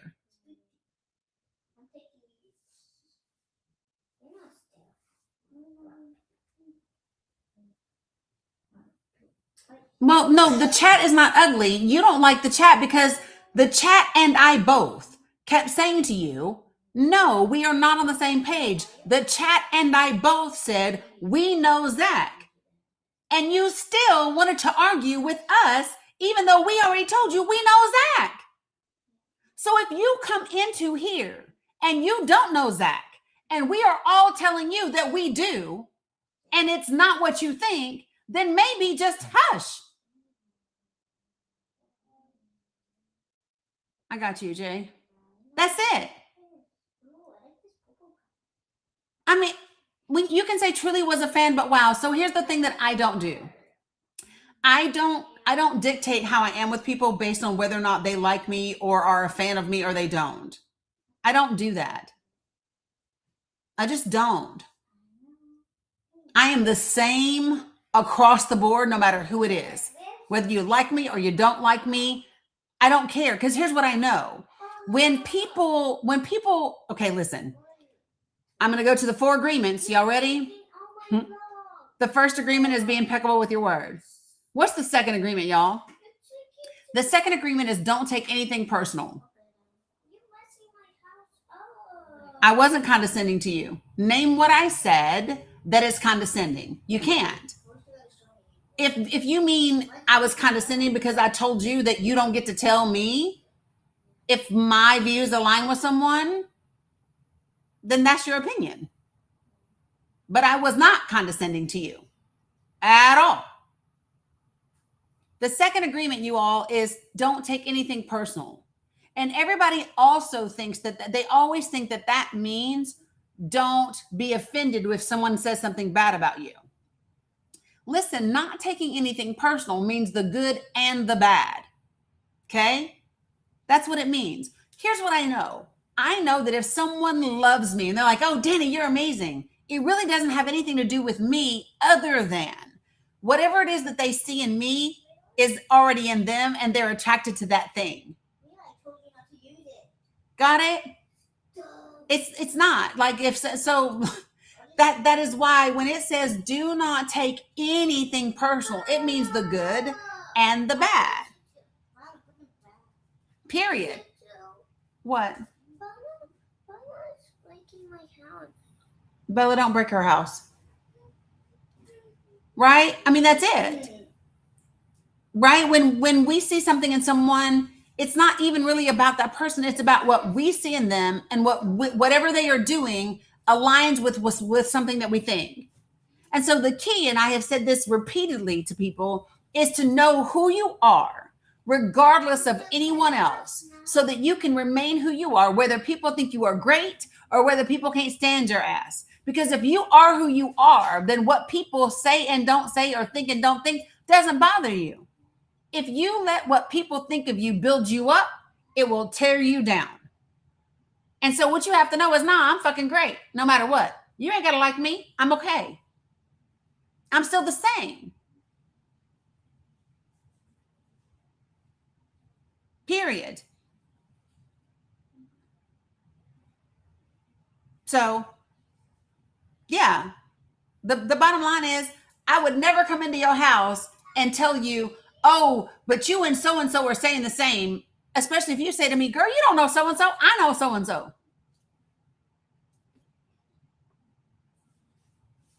That's crazy. It's crazy work. So the bottom line is, okay, there was not a damn thing that Zach said that even remotely touched what I said. Zach had no plan for Congress. Zach had no plan for the Supreme Court. Zach had no plan for putting money back into SNAP and Medicaid or TRICARE or the ACA marketplace premiums. Zach had no plan on how to make sure that people could eat, or that any of these things could be done effectively and efficiently. And everything that I offered met that criteria.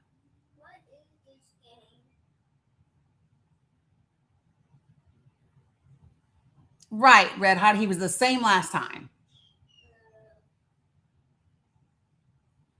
Rick G, what's up, man? How you doing? I'm doing good, Dani. How you doing today? Better than yesterday. Good. I'm glad to hear it. I was thinking about you all day yesterday. I even kept doing a little bit of research. I found some stuff, but I figured, you had it handled, and I appreciate it. If I heard different, I definitely would let you know. But yeah, I'm glad to hear that. And I just want to say I love your work. I love your passion for it. I really love to see when people are enthusiastic about improving the conditions of, specifically my community, but others as well. Mm-hmm. I think those things can happen in parallel. They can. And so I know, as I was listening to your strategy, which I think is a great strategy, appealing and educating people and finding alignment, those things are always important. And I think I've read that that's usually the best way to go about it, because even when people, because people usually vote in their own interest. They vote for what they believe they want. You'll find people, on the right say, oh, I'm just voting for the right because of immigration only. But where you can kind of have alignment is when it comes to salary increases or job opportunities, or there's alignment that can happen where both parties can agree upon, and sometimes you can get some of those people on the other side to come vote on your side, especially when you find more alignment there. So I think that's, I've heard, and what you're saying is true. I think that's a great strategy. And so I wanted to ask your opinion on something, because somebody kind of suggested this voting strategy. I've never really heard of it, but okay.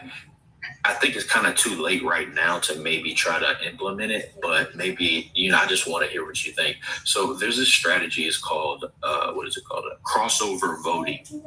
It's where unaffiliated voters basically water down the opponent's vote. So usually, say for instance, in one state, like that's normally Republican, mm-hmm. we know that Republican has a very good chance of winning.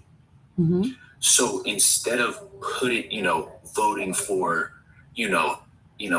our favorite candidate, we water down someone on their side, like vote for the second best. because we know that maybe our potential candidate may not do well against this Republican that primarily gets all the win, if that makes sense. Mhm. So it's like, I'm going to go with the second best on their side to dilute their vote and possibly have this second best Republican win instead of the first best. Yeah. And then that way our Democratic choice will have a better opportunity. And so I was reading that this works well where the races are very close, and those are usually like the swing states. Yeah. And so I asked, what states would this be most beneficial for Democrats? And it was majority of the swing states. It was North Carolina. There's a large unaffiliated voters block. And they can choose any party to vote for. Right. Georgia as well, Michigan, Wisconsin, Virginia, Nevada, and New Hampshire. And so basically so this is the example that it gave me. Imagine a Republican primary with two candidates. Candidate A, strong support among core Republican voters. Candidate B, more moderate and less favored by the party base. If a large number of unaffiliated voters who typically vote Democrat choose the Republican primary ballot and support candidate B, they may affect which Republican becomes the nominee. Right. Whether this helps Democratic in the general election, there is a little uncertainty, but it really depends on the specific candidate, the issues, and electorate. Yeah. So I've heard of it. Exactly what Silver Soul is saying. Yeah. Target independents. Yeah. To get them to water down that. So yeah. So here's my thing. I have heard of the strategy before. The same way that I believe it was 20. Let me get water. Hold on. I think it was 2022 or 2023 was the first time that it was recommended to that Democrats should start running as Republicans, but really just be flipping once they got in there. And for me, none of those things work long term, and none of them are as effective. Those are what I call hopeful microwavable solutions, because people don't want to do the work to actually fix the problem. Yeah, I agree with that. And maybe and I think that it can be very detrimental. And I also think that it further erodes public trust in the electoral process. And I don't think we should do anything that continues to put concern or a lack of trust or a skeptibility in the voting process. And so for me, magical, can you yeah, thank you. So for me, what I think is the most okay. Just take your finger off the mute button. Yeah, you can come back up in just a second. But the thing that I think is the most strategic thing that we could do is be authentic, be direct, be fact-based, and to have meaningful conversations in our communities that build connection. When we do those things, we don't need these political strategies that pundits dream up based on possible number advantages and all of that. I'm not playing the odds. I'm not doing that. I am simply telling the truth and shaming the devil and building relationship and community and connection at the same time. And then the rest of it, none of it matters. This is what I really want people to understand, is that sure, my way might take a little bit more time and effort and whatever to happen, right?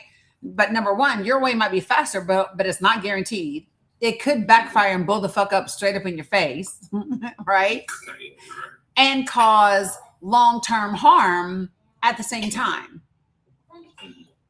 And so yeah.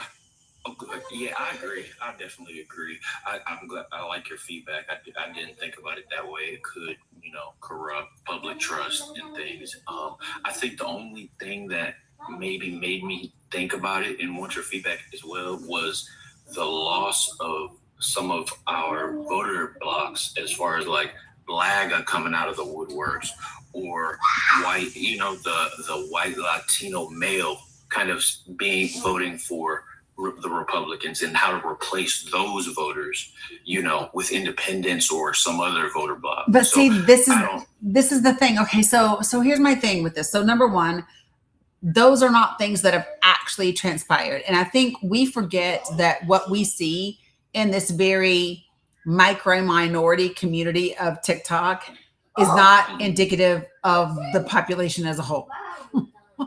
It's not. And algorithms are loud, y'all. Let me just be clear. Especially when the people controlling the algorithm want you to see BLAGA coming out of the woodwork. They want you to see. They want you to believe. I just want you all to think about something. They have been saying for a solid decade that Black men are leaving the Democratic Party and Black men are leaving Black women and Black men are joining Republicans. They've been saying that for over a decade, right? And we still know in 2024, 87% of them still voted, 80, 87, 83, 85, whatever it is. The vast majority still voted for Kamala Harris, period, right?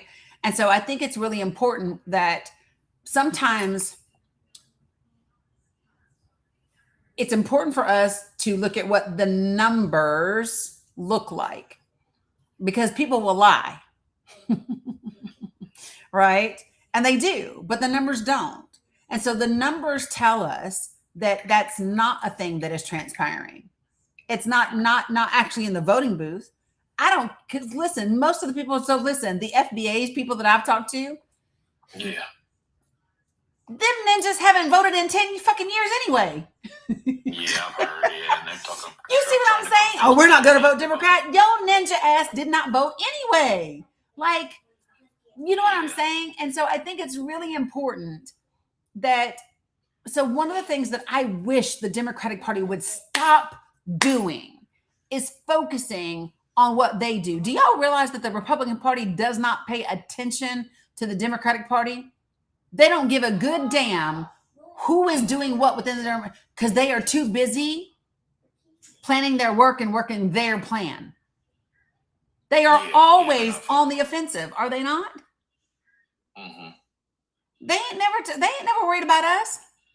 Then they don't try to get them to come over to their side. They're not out here looking for BLAGA and saying, hey, come vote for us. BLAGA just made that. Gamblers, you are lying. Show me your source, because you're absolutely full of shit, and I'll show you the sources.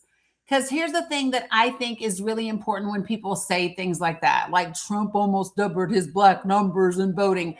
It's just simply not true. With his treatment of immigrants, Mm-hmm. I believe there will be a large portion of Latino and Hispanic people that, will say may have voted for Trump, move over to the Democratic side because of their treatment. But do you know what? I don't even count on that again. I don't, right? I don't. Mm-hmm. So do y'all see this? This is literally from Pew Research. Okay. Okay. You see this? And these are the demographic profiles of Trump and Harris voters. Now watch. Here's what I love when I go down here to this little chart. Oh, let me share it with y'all over here. Y'all can't see it. Y'all like, Dani, what the hell are you talking about?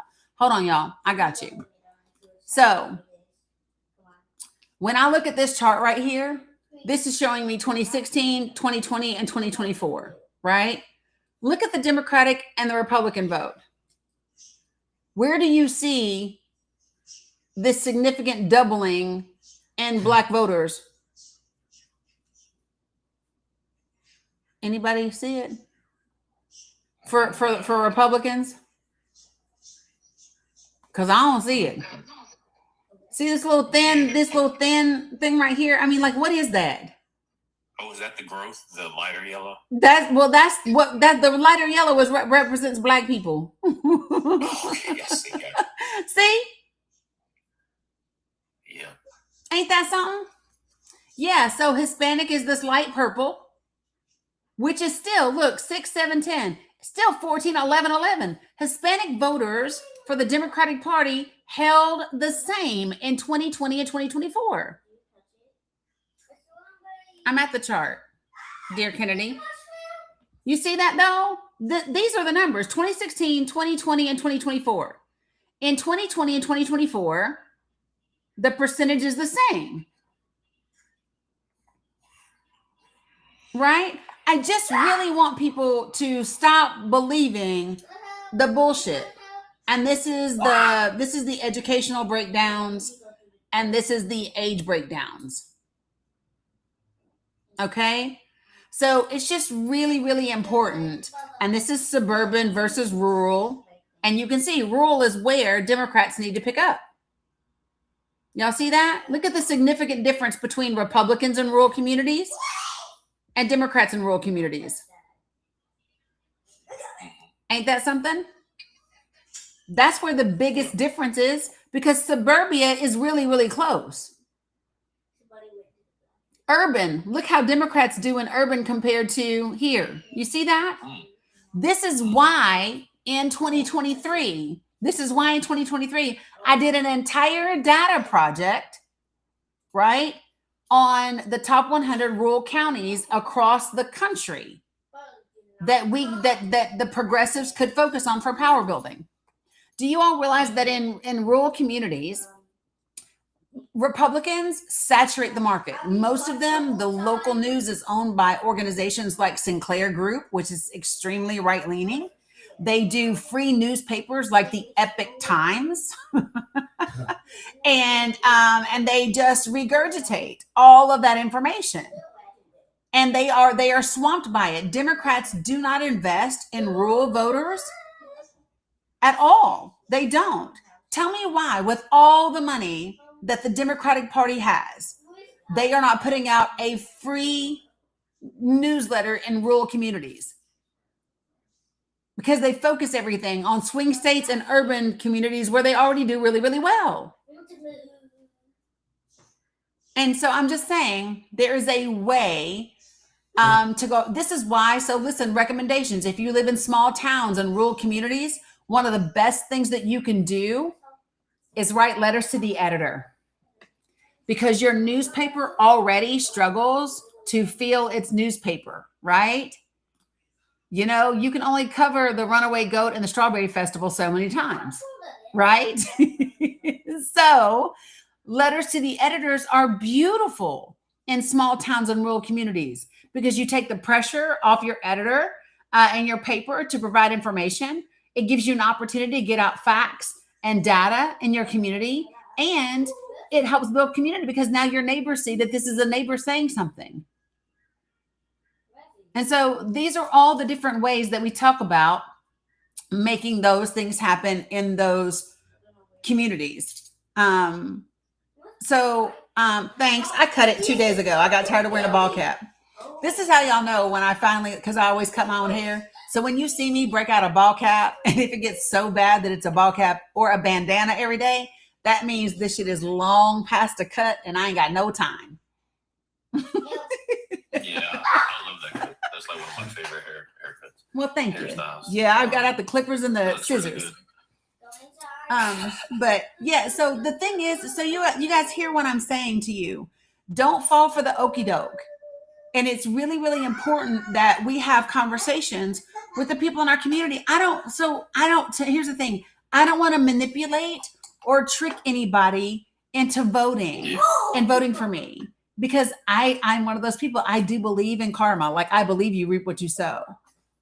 And that could turn out bad for the future, for like next time's elections, because you don't know what they're going to do. They just did it off a whim kind of thing. So yeah, I definitely hear you, but yeah, I appreciate the feedback. I just had never heard of that type of strategy, and I was like, okay, I need to get some. Do you know who some of the first people were to talk to me about that strategy? No. Two of the guys that were part of the founding members from the Lincoln Project.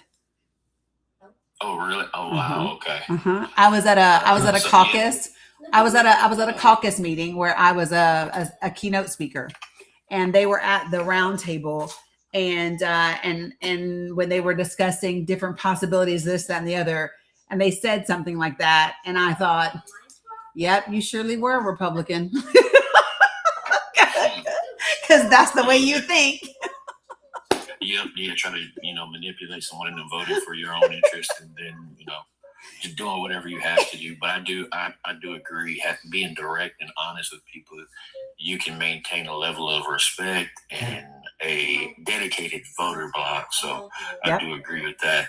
I did want to share something with you really quick, because I love your database that you have on Google. Mm-hmm.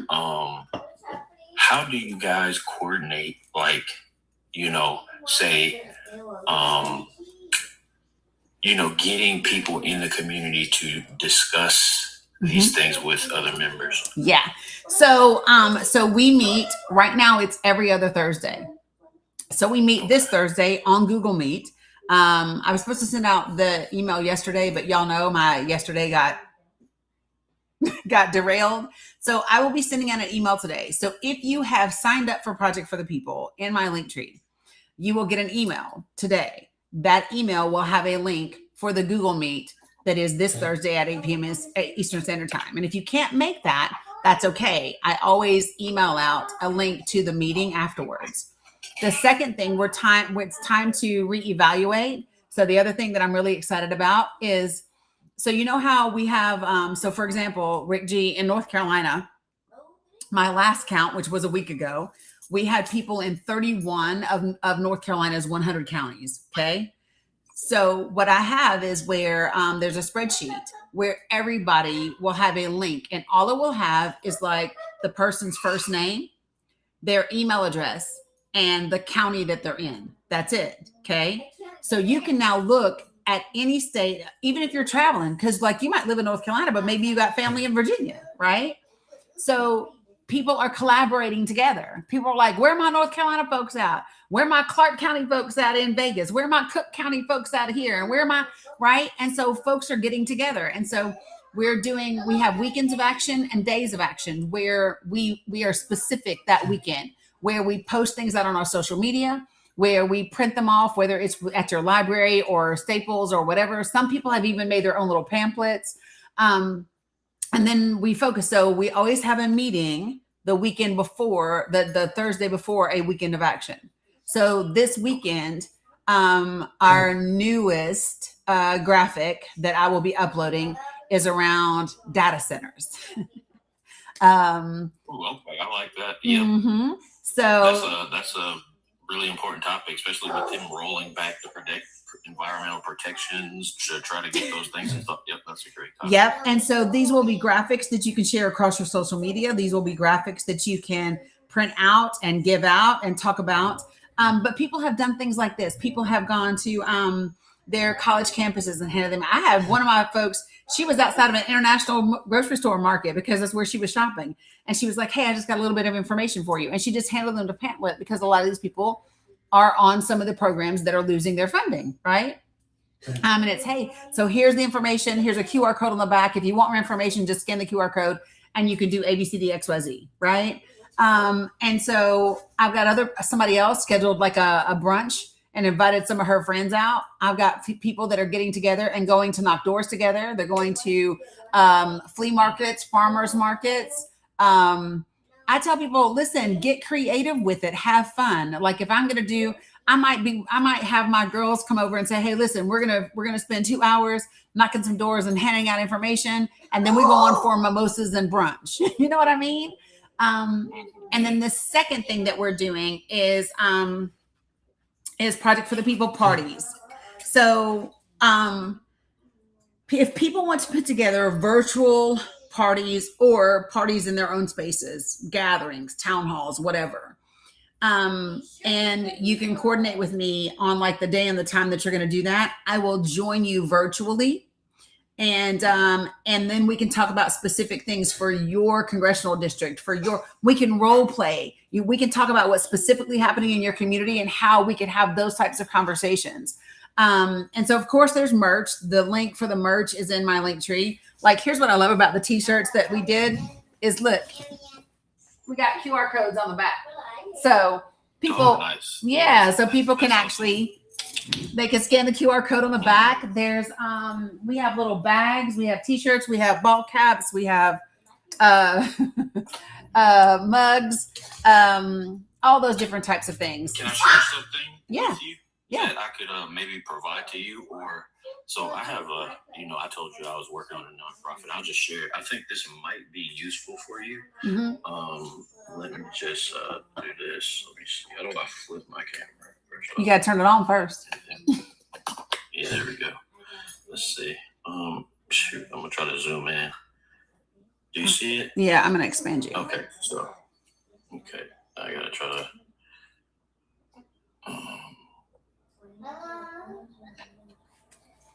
It might go slow. Yeah, that's okay. I'll wait. Okay. And while he's waiting to show us this, y'all, just so that you all know, I bought the domain name because our slogan is "Making America Truly Great." That's our slogan. So I bought the domain name last weekend. I purchased the hosting for it, and we've started to build a site for it. Oh, gotcha. Okay, good. Okay. Yeah, I don't know why it's taking. Is it? Let me see. I did select. Did it make me? Am I on the big screen? Yeah, you're on the big screen, but you're just blurred. Oh, okay. Okay, maybe it'll kick in a minute. So let me see if hopefully you can see it. So this is my website basically. Okay. So it's a nonprofit, and so I have a couple of different pages on here. One of them is initiatives, where I'm kind of doing something similar. So I don't know if you can see that. I can see that part. Okay, let me move this over. Yep. So it's midterm strategy council. So when you open it up, it basically tells you, just a brief summary of it. Right? Yeah. And then it has a section for you to have a discussion where people can kind of organize and all that stuff.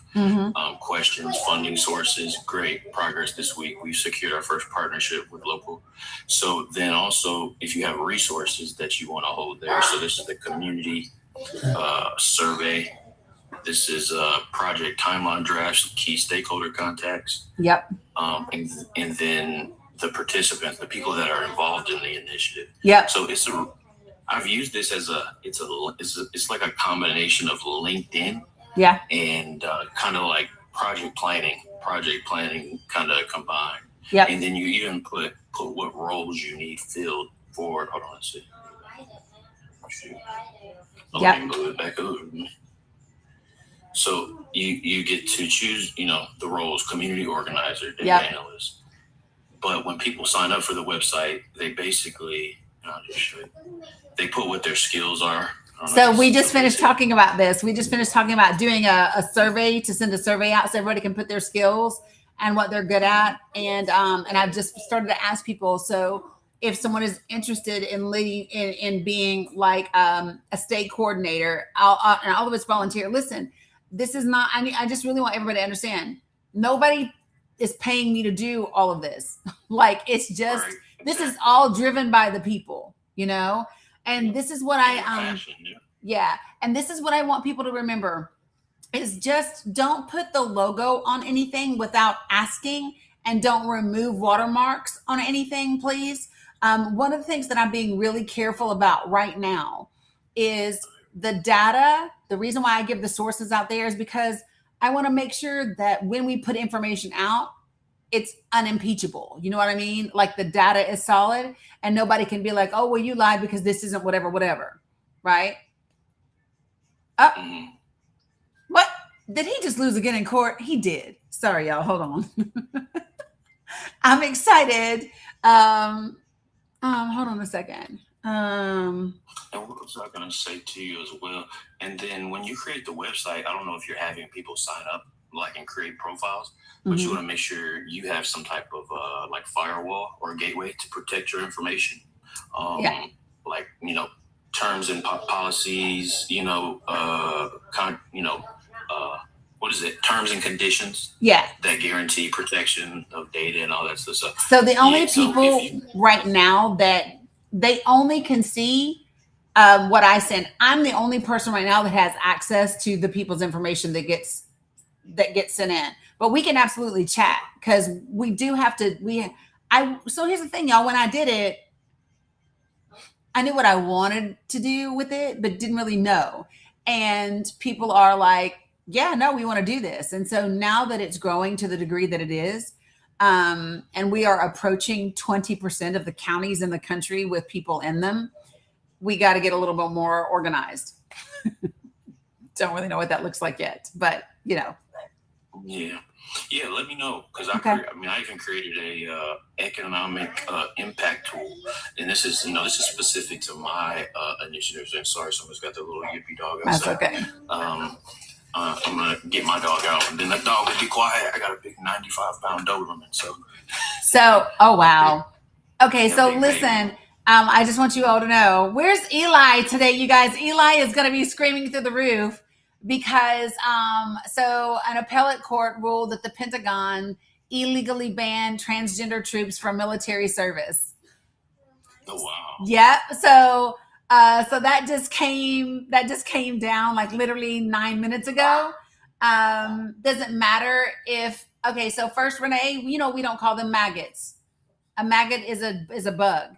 People aren't bugs. People are people. Even if they're shitty people, they're still people. So I don't call anybody maggots. And the worst thing that can happen is somebody join a meeting and learn some shit they didn't know and all of a sudden realize they're on the wrong side of history. Yeah, no, come on. Come on.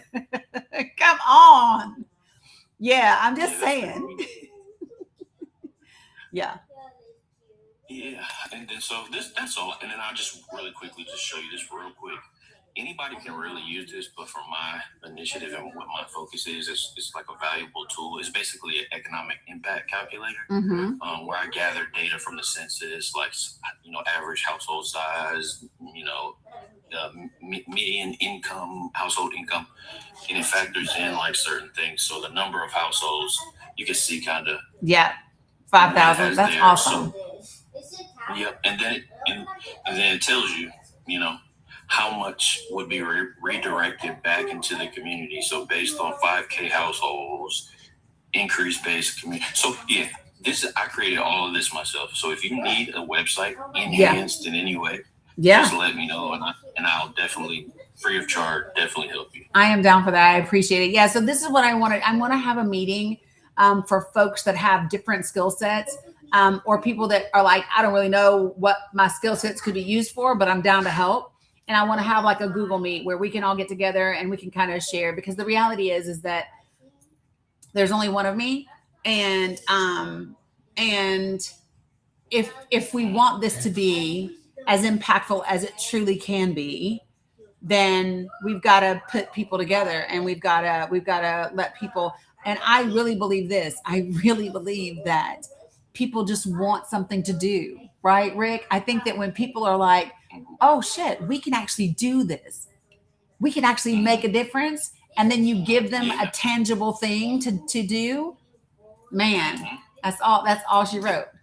Yeah. They'll run with it. Yeah, they just need a starting point. A lot of people can't get past that first initial starting point to really, keep the. But once that happens, it's like a snowball effect. They just keep moving along with it. So 100%. Well, okay. All right. I'm gonna take my camera off. All right, love that. Appreciate it. Perfect, amazing. No So listen, for those of you guys who didn't hear what I just said, an appellate court just ruled that the Pentagon illegally banned trans-military people from service. And I love the synchronicity that it happened on the first day of Pride Month. I love that. And I love that it happens to be the day that I also have a new fist that represents so many people, including our LGBTQIA friends, right? So you got to love it. Yeah, Rick G is awesome. So listen, for those of y'all who missed it yesterday, Rick G was all about the I got your back. Let me know if I need to pull up somewhere yesterday. And just, I don't want to talk a lot about yesterday because it was very triggering. Like literally when I left here, when I got off the live yesterday, I went outside on the balcony because the kids weren't here yet. And I got in, I have a gravity chair out there and I got a little pillow and I got up and I literally fell asleep beside my little raised garden bed outside. I needed some fresh air, and I needed to get grounded for a minute. Those things can be really, really exhausting. But it's all good. But here's the only other thing that I will share is I'll share two things with you all. Everybody that I talked to that had any sort of connection with that person that I knew that person, but didn't really know that person. You know how you got those people, they're like, how is this person connected to all of us, but none of us really know this person, right? He's one of those. And then I directly message them because I very quickly tend to go from the freeze mode of PTSD to fight. I don't really have much flight. I'm either freezing or fighting you. And then I immediately was like, in the inbox, what you doing in my space? Why? What are you here for? Why did you say this? Because you don't really know this. I don't really know you. You don't really know this. Like whatever. And then everybody was in different, and they got all the information. And then the people that I know in real life, like not online, but in regular real life, they were like, they know too. So if you missed it, don't worry about it. And I'm very grateful that you all followed my energy today, because it can be overwhelming to keep talking about, right? So what I wanted to do yesterday was set the groundwork so that if there is a legitimate reason to be concerned, and anything else develops, I have now started that trail, that paperwork trail, that gives me footing for whatever may need to or may not need to happen, right? So I appreciate. I really did. I told my daughter the first thing she said was, "Okay, it's time to get a Ring camera." I said, "Okay, girl." But yeah. All right, appreciate you, Rick G. Yeah, no worries. I heard you say you were echoing. He did, Sue. He did. And it was more of the same from yesterday, saying a lot of nothing. Yeah. Yeah. It was saying a lot of things and saying nothing at all. Same thing. Yep. 100%. So, all right. Let me see if I can bring it back up now. Yeah. Appreciate it, Bobby. Yeah, he might need to come out and come back in. Also, can one of my mods make sure that Rick G, because he became a subscriber just yesterday, can somebody make sure that we get him into the Discord? That would be great. The other thing, if you are someone that subscribes directly through me and not through TikTok, and you have access to the health and wellness program, or I love that, Shari B, or the Connect coaching or any of that, and maybe you haven't had access or you don't know where your login credentials are or any of that, I'm going to be redoing those in a week. And then the second thing is that if there's anybody that wants to help me manage those communities, please let me know. Because I want to make sure that people are getting all of those things together. Okay. So this is what I'm saying is that those of you guys who are parts of those communities, right? If you have an interest in helping me just navigate the curriculum and notifications and meetings, then let me know in those Discord channels so that we can make it happen. Okay. So I'm checking. There were some other things. So listen, y'all, there were lots of other things that I don't want to talk about. I don't want to talk about all the, I don't want to talk about, appreciate that, Silver Soul. I don't want to talk about all of the negativity and all of the horrible things and the this and the that. I really want us to be focused on what we're building in terms of community. How do we have conversations that are, appreciate it, Lynn Childs. How do we have conversations that are truly impactful? How do we talk about the issues?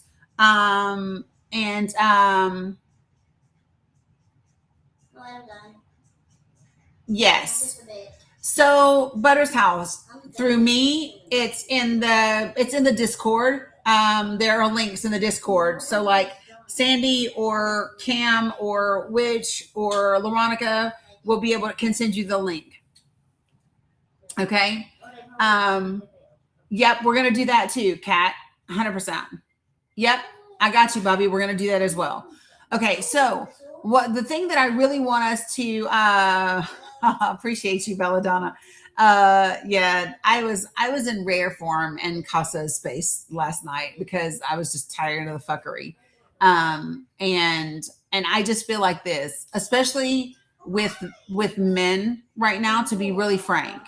What I am tired of seeing is men come into female creator spaces, women's spaces, run your mouth in the comments, say a bunch of shit, and then not be man enough to stand your ground and get on a panel. And I'm tired of seeing specifically black men talk out the side of your fucking neck to black and brown women, but all of a sudden find your respect when you talk to a man. Yeah, I'm not about that life. Right? So if you need to be treated like a bitch to give me respect, then I can meet you where you are.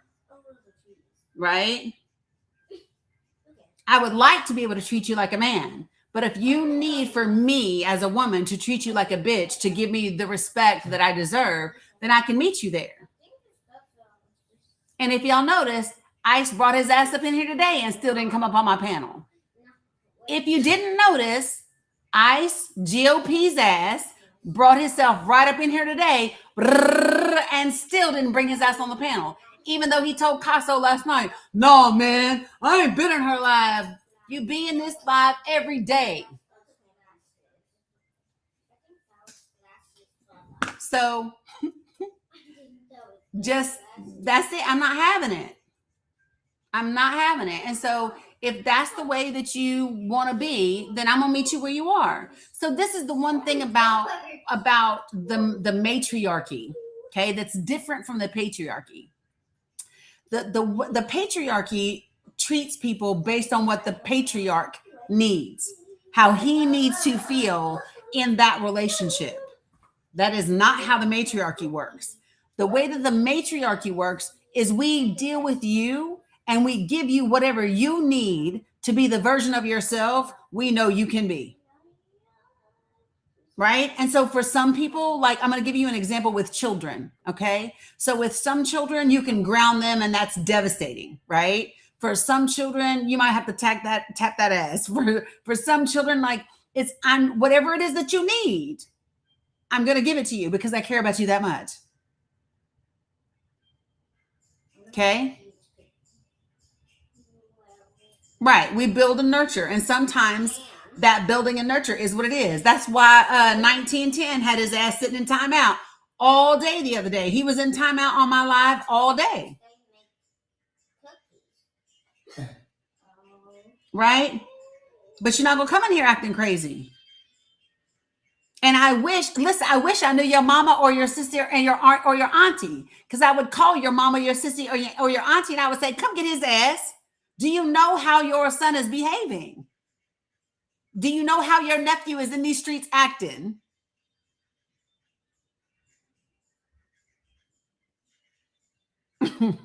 So, yeah, I saw Caso's face. That's when I realized I must have been coming off really like fiery, because Caso said, she just want to know when her one-on-one is. She just want to know when her one-on-one is.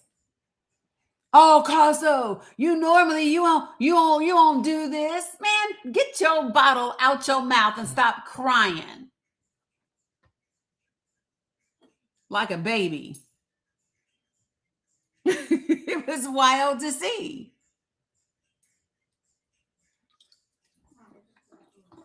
If y'all could have seen it, it was wild.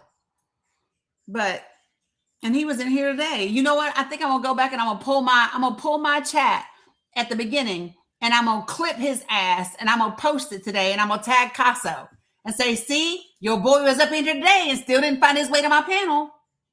That's what I'm gonna do today. I'm gonna do it today. I'm gonna take 20 minutes out of my life to make that happen. And I'm gonna say, Caso, your boy said he don't be up in here, and here he was today. Yeah. I'm just saying. And the thing is so listen, some of the stats and things that I hear Casso run down, I don't have all the stats and things that Casso runs down, right? Because that's his niche, right? That's his niche. But I can quickly find them. But the truth of the matter is, I don't need them to have a conversation with the majority of them jokers because they don't got no damn receipts themselves. When you can't open your mouth and define for me chattel slavery, but you say that chattel slavery should be the condition for reparations, I'm going to need you to sit the fuck down. If you're going to tell me that chattel slavery is the condition for reparations, but you can't define chattel slavery, I'm not listening to you.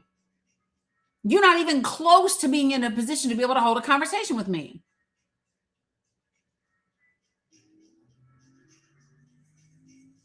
Right? Hey, Ebony. So, for everybody that is in the room that don't get it, it's very simple. So, folks, when I bring you up to the chat, do me a favor, put yourself on mute until I get to you. And if you could do me one moment, if I could get one of my mods to give me just a quick break, that would be amazing. And I will be right back. I just need one of those. That's a great question, Sandy. And I feel like for right now, I probably should because of circumstances. You know what I mean? Thank you, Cam. Cam's going to give me a quick mod break while I have a bio break, and I'll be right back, folks. Okay? Yeah, sure. Thank you. Your time. Kat said the funniest thing in the chat. I hope everyone saw it. For anyone who didn't see it, but she said, what was the guy's name? Nico, that was on the chat, and then he was on timeout for like hours, like a whole 8-9 hours. Kat was like, Dani can now claim him as a dependent on her taxes. And I was cracking up. I hope that you all saw that. But that's hilarious. Hey guys, welcome in. Yes, Nico. Please tap and share the live. The shares are only not even 300. So please go ahead and share out the live. Sharing individually helps a lot more than like sharing in groups, which I mean, appreciate when people do share in groups, but sharing individually helps the algorithm even more because it counts individually. So please do so if you can. If we can get like almost 400 of you to even just share to 5 people right now, that will be excellent and will increase our numbers drastically. If we can also tap drastically until Dani gets back, I see about 240. Maybe if we power tap, we can get to 300K before she returns. That would be amazing. Would appreciate it. Dani, I'm not sure if she's going to talk about when she... What? Did you say? Please power tap until she gets back. If you haven't already, please join the Discord. You can do so by going to Dani's bio on the top left, going to her link tree, and then the Discord is like a little game controller. Sometimes, depending on if you're on your browser or your desktop, you might need to copy it into like a new browser. But if you have any troubles, please reach out. Let me know, or let Sandy know, and we can get you all sorted. What am I missing? Oh, if you haven't already, so if you're going to join Dani's Discord while you're also in her bio, you can go ahead and also join Project for the People, which is the first link in her link tree. And it will be a Google Drive, or it's not Google Drive, it's a Google form for you to fill out and put information in so that you can join Project for the People. So please do so if you haven't already joined Project for the People. Our first meeting for this week is or only meeting this week is on Thursday. It's first and only. I was like, did I schedule another meeting? No, first and only meeting this week is on Thursday, 8 p.m. Eastern, 8 p.m. Eastern, I believe. Dani's nodding yes, so please do so. Again, do it now or tomorrow if you can. Do it now. Don't wait until the last minute. Like, don't wait until Thursday at 7:55 to try to get into. Because you're not going to get in. You're not going to. Yeah, it's going to be very challenging. Yeah, and it makes it really hard on me, Dani, Sandy, whoever. If you're trying to, get the link or all last minute. So please do so now. 100%. Thank you, Yeah. Cam. Appreciate you. So Yeah. stay right here because I had a question. Yeah. for me. So for you and some of the other folks. So listen, for subscribers, actually. So here's the thing. So I was sitting here this morning. Y'all know I did my little morning meditation and reading time. And I had a thought because a lot is happening. And you all know, what's up, Shell Bell?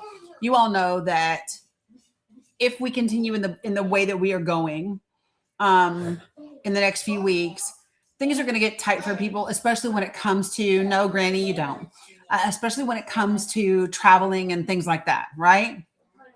So, how do we feel about a a virtual retreat? I'm fine with that, Scotty, as long as we have a process for approving, just like the text and whatever. You know what I mean? So, how do we feel? And for some people, so here was my thought process. My thought process was for some of the folks who do a lot within the community that help me out a lot within the community. If those folks wanted to travel and I could make it happen and meet up with them somewhere, great. But there's many people that can't do that. The cost of gas is what it is and what it's going to be, and all of those different things, right? So I thought like a real virtual retreat with a schedule, so that we would hop online together, and it would consist of all the things. So the way that we've been talking about the 4 agreements, but the way that we've also been talking about having like some arts and crafts times, and the way that we've been talking about just like different things, it's still but just being able to be done virtually so that more people in the subscriber community can participate if they can't travel. How do we feel about that? I think that's a great idea, Dani. I think we can make it like still like a workshop where you were going to do before with the subscribers, where it's like a full agenda, where it's like almost like a 2 or 3 day thing, right? Like it's Thursday through Sunday, and it's like, okay, 8 to 10, or not 10, 8 to 10 a.m. is like, breakfast and 4 agreements, right? 10 to 12 is graphics. 12 to 1 is a break. 1 to whatever. So yeah, I think there's ways to kind of make an agenda that's kind of compact over 2 or 3 days. Yes, Veronica. That was my thought process, was to have an option for travel and or virtual, like if you can't attend. That way we could still manage it for people who could get together. And I can't with you, Red Hot, but things like that. And then so like, because I want us to make homemade yard signs, and I want us to do things that also fill our cups. Hella, Raja, along with everything else. So I want to I'm going to get out a calendar this week so that I can kind of map things out, because I didn't get to do it last year. And I feel in my gut, no matter what the cost for gas is, I need to make it happen this year. I typically drive my mom to our family reunions to see her siblings, because they all live close together and she doesn't. And there ain't no way I'm letting my 81-year-old mother drive across the country by herself. So I know I need to make that happen. And so I'm going to kind of map that out in timelines for her, and figure that out, and then figure out the kids, and then be able to make it happen. Okay. I take her face to face. And so I just thought that, we could make it in person for the people that could do that, and then definitely still have a virtual option for everybody that cannot. Yeah, I love that. I think that sounds like a good idea, and we can make it work either way. I mean, I'll probably, depending on the location, I'll probably be able to do it in person. Depending on the location and dates and how far ahead we plan. But if not, I'm sure everyone will be able to attend virtually. So that sounds good. All right. Yay. Thank you. Yeah. I just want to see what y'all thought. Yeah, and I have one more thing, but I'll text you about it later. Okay. But yeah. Sounds good. Yep. No 100%. All right. Bye. Bye. So, one of the things that I really, really want to do is to make sure that we continue to I don't want to drop everything. There's all kinds of things to juggle, right? There's the Get Your Life curriculum, and then there's the Connect coaching, which I haven't even really been able to dive into with people. There are one-on-ones with people that are platinum subscribers that there's always some shit popping off. And so I need to set those on like a set date and a set time, and make that happen. because it's really important for us to shore up this community and continue to like I need us to make sure that we are good so that we are scalable, so that we are able to still stay true to who we are, and grow to do the things that we desire to do in these spaces, right? So yeah, that's important. Hey Jacob, good to see you. So I think it's really important for people to know that. So yeah, I know. Which we're gonna make that happen. So things that cats need to visit. Yeah, 100%. So things to look out for today before we wrap things up. I got about another at least 30 minutes with you guys, okay? Because I need to put together emails and all of that. Um, I'm just gonna tell y'all now, if the FBAs are in this chat, I'm coming for that ass. The same way that Ice brought his little ass up in here today and still didn't get on the fucking panel, I'm telling y'all on everything good and holy, I will be taking this damn live today. I will be clipping the part of his ass in my comments. I'm gonna post it and I'm tagging Casso. And I'm gonna say, your boy was up here in my chat again, but still didn't bring his raggedy ass to the panel. I want them to be held accountable.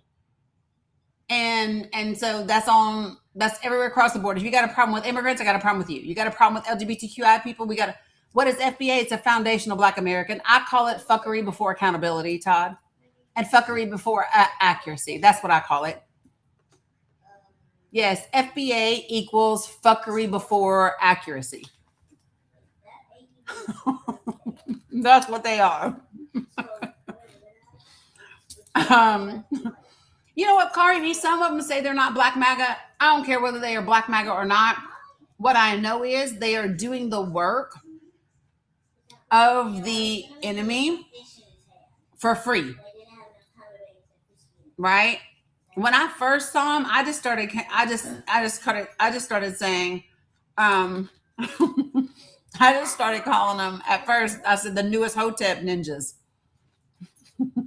That's who they were to me. Because as soon as they started talking, all I heard in my spirit was Umar Johnson. Like real talk. Because I didn't even know what FBA was until like a couple months ago. But the first time I heard one of them on a panel screaming about being FBA and whatever, I literally was like, why you sound like Dr. Umar Johnson? You can always tell when you get one too. 100%. All right. So data centers is up. That is the focus for this week. Data centers are the focus for this initiative. And we need to double back around with the No Culture Wars initiative. Right? So the only time people can talk to me about LGBTQIA people, if you can talk to me about LGBTQIA people and how they impact your healthcare, your education, your economic mobility, or your housing. If you can't do that, I don't want to hear about it. Same thing for immigrants. Same thing for Muslims. Same thing for women, right? Any of that. Right. So that is the way that I think that we have to be. We can bring compassion, authenticity, respect, and vulnerability to all the conversations, but we can also, that also means accountability. That also means holding your feet to the fire for the thing that you say. And if you're going to talk about all of these pie in the sky, yeah, LaMonica, they're going to be uploaded before Thursday's call. So y'all listen, if you're going to give all these pie in the skies about what you aren't going to do or what you are going to do, but only if you get this and only if you get that, then I'm going to need you to have some specificity to your plan. Because we have specifics over here. We have a plan on how to make things happen. And we have history, law, and political precedent to demonstrate why this initiative makes sense and is doable. Appreciate you. All right, so folks, when I bring you up to the panel, please put yourself on mute until I get to you.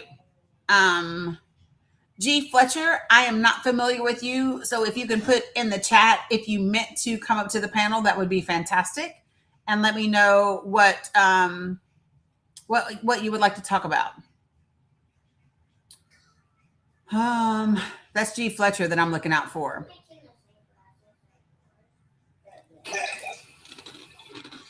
Right, Irvette. All right. Just to level set, if you are new to me, I only ask for 4 things in the space.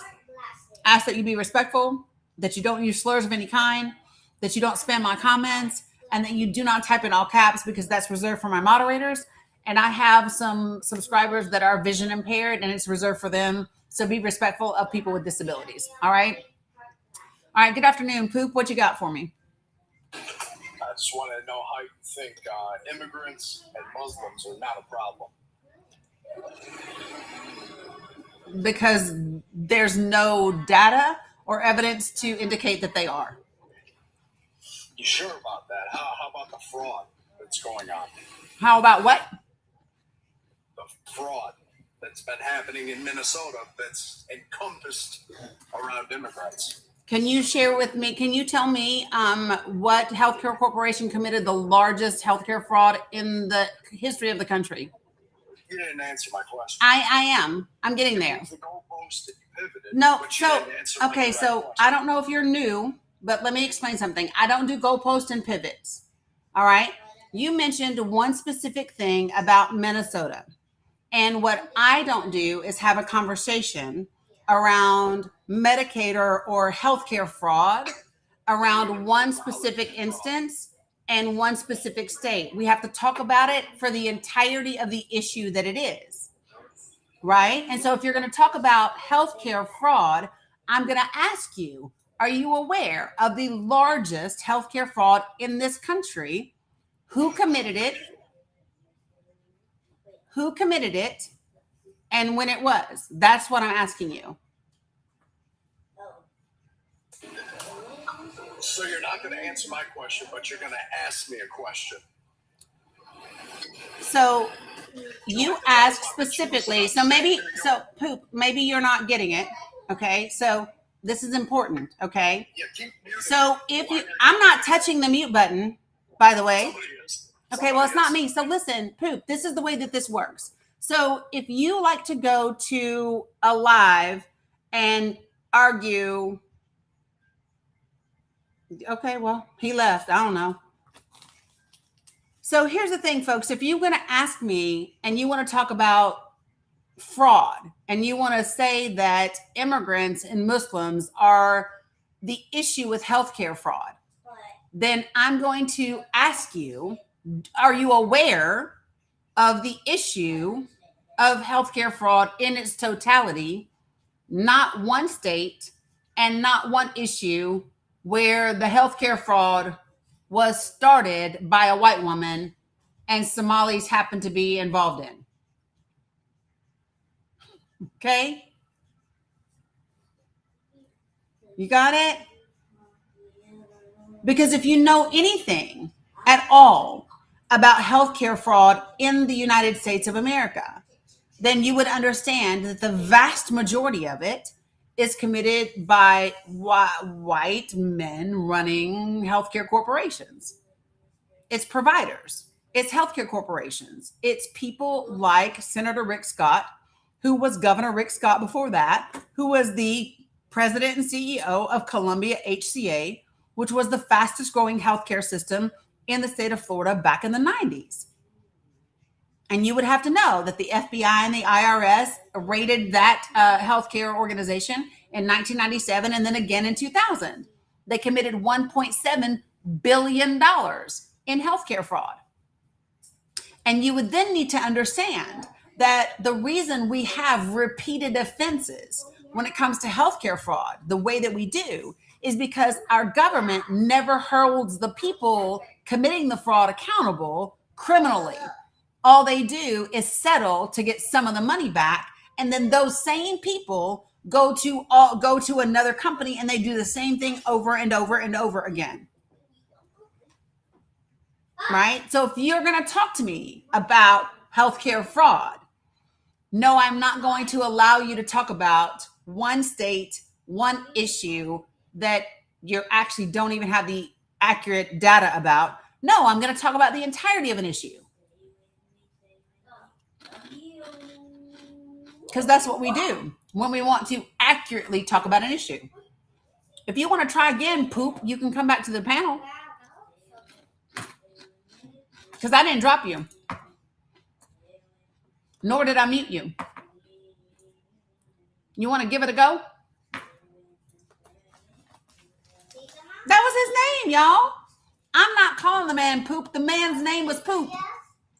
It was Poop something. I didn't name him. Shit. If you don't want to be called Poop, don't put that as your TikTok name.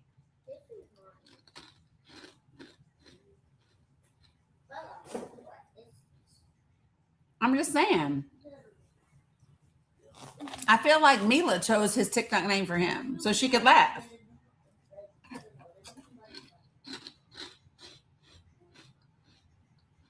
Okay?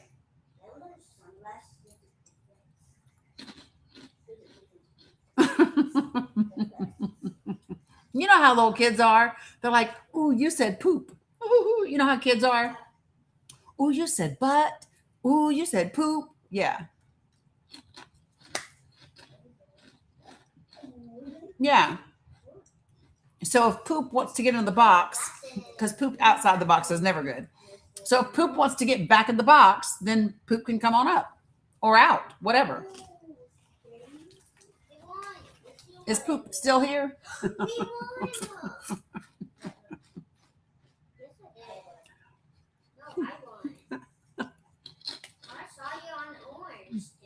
I'm just saying.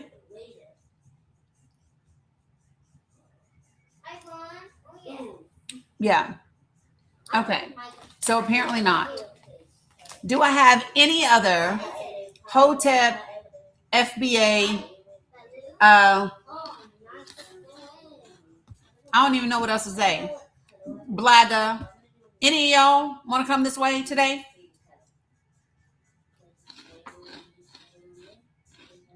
I know. It's a funny name. Poop is funny. And runny poop is never good.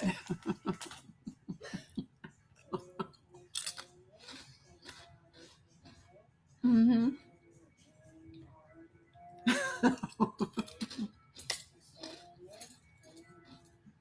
All right.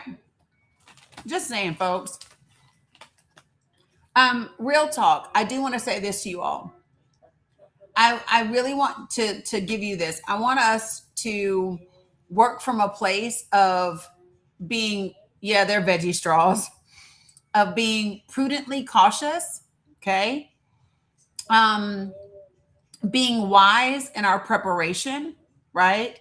And not going into a panic, all right? So it is really, really important to understand that things are elevating. We understand that there is no agreement, there is no deal with Iran right now. We understand that in 4 or 5 weeks, China is going to be the only country in the world that has oil reserves. We understand that. We understand that fertilizer, and because I'm going to tell y'all, so remember I was telling y'all I wanted to get a second raised bed garden for out on the balcony, but I wasn't. I was like, damn, that's another $63. And then I was like, girl, if you don't go ahead and spend that damn $63 right now so you could plant that other stuff in your garden, you know what I mean? I had to get real with myself. It was a $63 investment for going down the line. Because I got 3 grandbabies in this house that are here all summer break, and they all love their groceries. Right? So have you FPRs? I don't know what that means. Mm-hmm. So Scotty, here's the thing about like milk crates and all of that. Y'all, I'm real transparent. I am 53. I am 53. I have had 4 surgeries all on this right knee. I've had 3 procedures on my back, and I have either bulging or herniated discs at C6 and C7, at T5 I think T3, T whatever, and then at L4, L5, and S1 with significant sciatica and that sort of stuff. So grow bags can be cheaper, but the way my knees and back is set up, the grandbabies can do grow bags, and we got some other things for them to do down there. But the things that I needed to do, they need to be. This is what I say when you have to make it, you have to make it work for you, right? What kind of SYM business is this? What do you mean? King Money? Say what you're trying to say.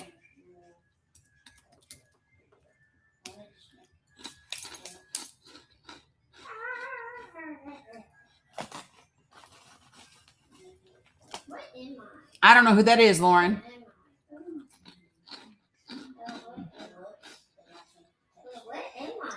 You had a question? In my place. Oh, okay. You got the answer wrong. Okay. Oh. What's up, Money? I'm not bad. What's going on, Dani? You can hear me? I can hear you. All right, bet. I'm just saying, like, what is inside the screen here? Immigrants, LGBT, women, white Muslims. What? White Muslims. What's the problem with white Okay, so let me read it in its entirety. What up, Shimmy? Immigrants, LGBTQIA, women, and Muslims are not the problem. Okay. Hold on one second. This is what keeps the thing afloat, you know? So, Dani, you don't think those guys is a problem? No Muslims or the LGBT or I wouldn't say specifically LGBT, but I don't think women is a problem, but I definitely think Muslims is a problem. I mean, you're entitled to that opinion, but there's just no data to prove that. Well, there's so much data to prove it because I'm just watching something even on TikTok and IG, and these guys walking in the street, and they said, "Oh, we're just here to take over America. We're not here to be your friends." So let me share this with you. Getting your data and your sources only from TikTok and IG is probably not a wise idea. So when I talk about hold on for a second. When I talk about there's no evidence and there's no data to statistically state that they are a problem, it doesn't mean you don't like their opinion or their actions, right? So the same way that the Proud Boys walk down the street and they chant things, or the same way that Groypers do, or the same way that anybody else does, people have the right to free speech, and you don't have to like that free speech. Poor boys, they're more they just want to see America great. That again is your opinion. You're entitled to your opinion.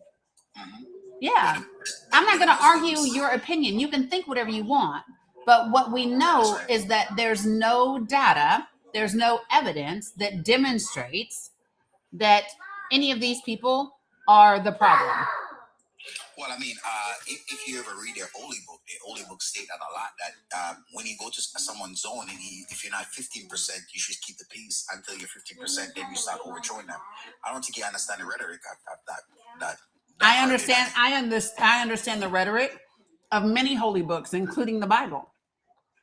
Right, and so here's hold on, listen. What we don't do in this space is debate what religious text says and how religious text is interpreted, right? We just don't do that because you don't have to like what their holy book says again, but there's no data and there's no statistics to say that they are the problem. Period. Well, it's not only what they're. I mean, the Bible says stuff and the Torah says stuff. People might not act in behalf of what it says, or you might not see evidence of things that they want to do this and want to do that. But for the Muslim, they specifically come in Times Square and they start to a whole bunch of them just start. That's not true. Okay, so listen. So praying, people can pray. Hold on, listen. I don't do Islamophobia, and it's really important that you check this out. I don't care if you like that they pray or don't pray. I don't care that you do or you don't like Don't hold on. I don't care. You have your opinion. The evidence is this. Listen, this is important. Okay. There is nothing empirically speaking, and there is no data that supports that Muslims are the problem with the issues facing that the United States of America faces. Oh, okay, so you ever heard about Douglas Murray? Go. What? Well, Douglas Murray wrote a book called the War Against the West. Okay.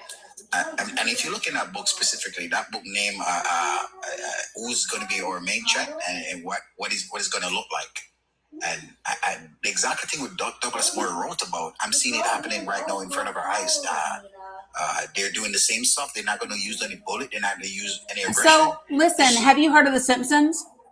Because I watched episodes of The Simpsons, and those episodes of The Simpsons demonstrated the episodes of The Simpsons outlined exactly what's happening right now in this country, including with Donald Trump being the president of the United States of America. So based on your premise, then we have a problem with The Simpsons, and we have a problem with like the administration, because like everything that The Simpsons said is happening right now. Well, The Simpsons could be fictional and non-fictional, but for a book that Douglas Murray wrote is definitely not a fictional book. It is a fictional book. It is a fictional book. It's not a fictional book. Okay, so listen. So it is not. Is he Mr. Cleo? Did I miss somehow his prophetic well-being that he dictates what happens in the world? No, of course not. This is one person's opinion. Again, I do not care that somebody wrote a book that you agree with that supports your ideology of something you don't like. Well, the evidence, listen, the evidence, there is no empirical data history study that supports your claim that Muslims are the problem for the issues in the United States of America. Well, there's so much. The evidence is overwhelmed. If we don't take control of these Muslims, we're gonna actually lose. No, we don't get control of. We don't get control of these Muslims. We don't do that. We don't do that. So let me explain. So listen. Hold on. Listen. I don't know anything about you, right? But what I don't do is Islamophobia and discrimination and the dehumanizing of a particular group of people, right? So I just don't do that. So here's what I happen to believe. Okay. So I happen to be a humanist. Okay. So what that means is everybody has rights, period. Okay.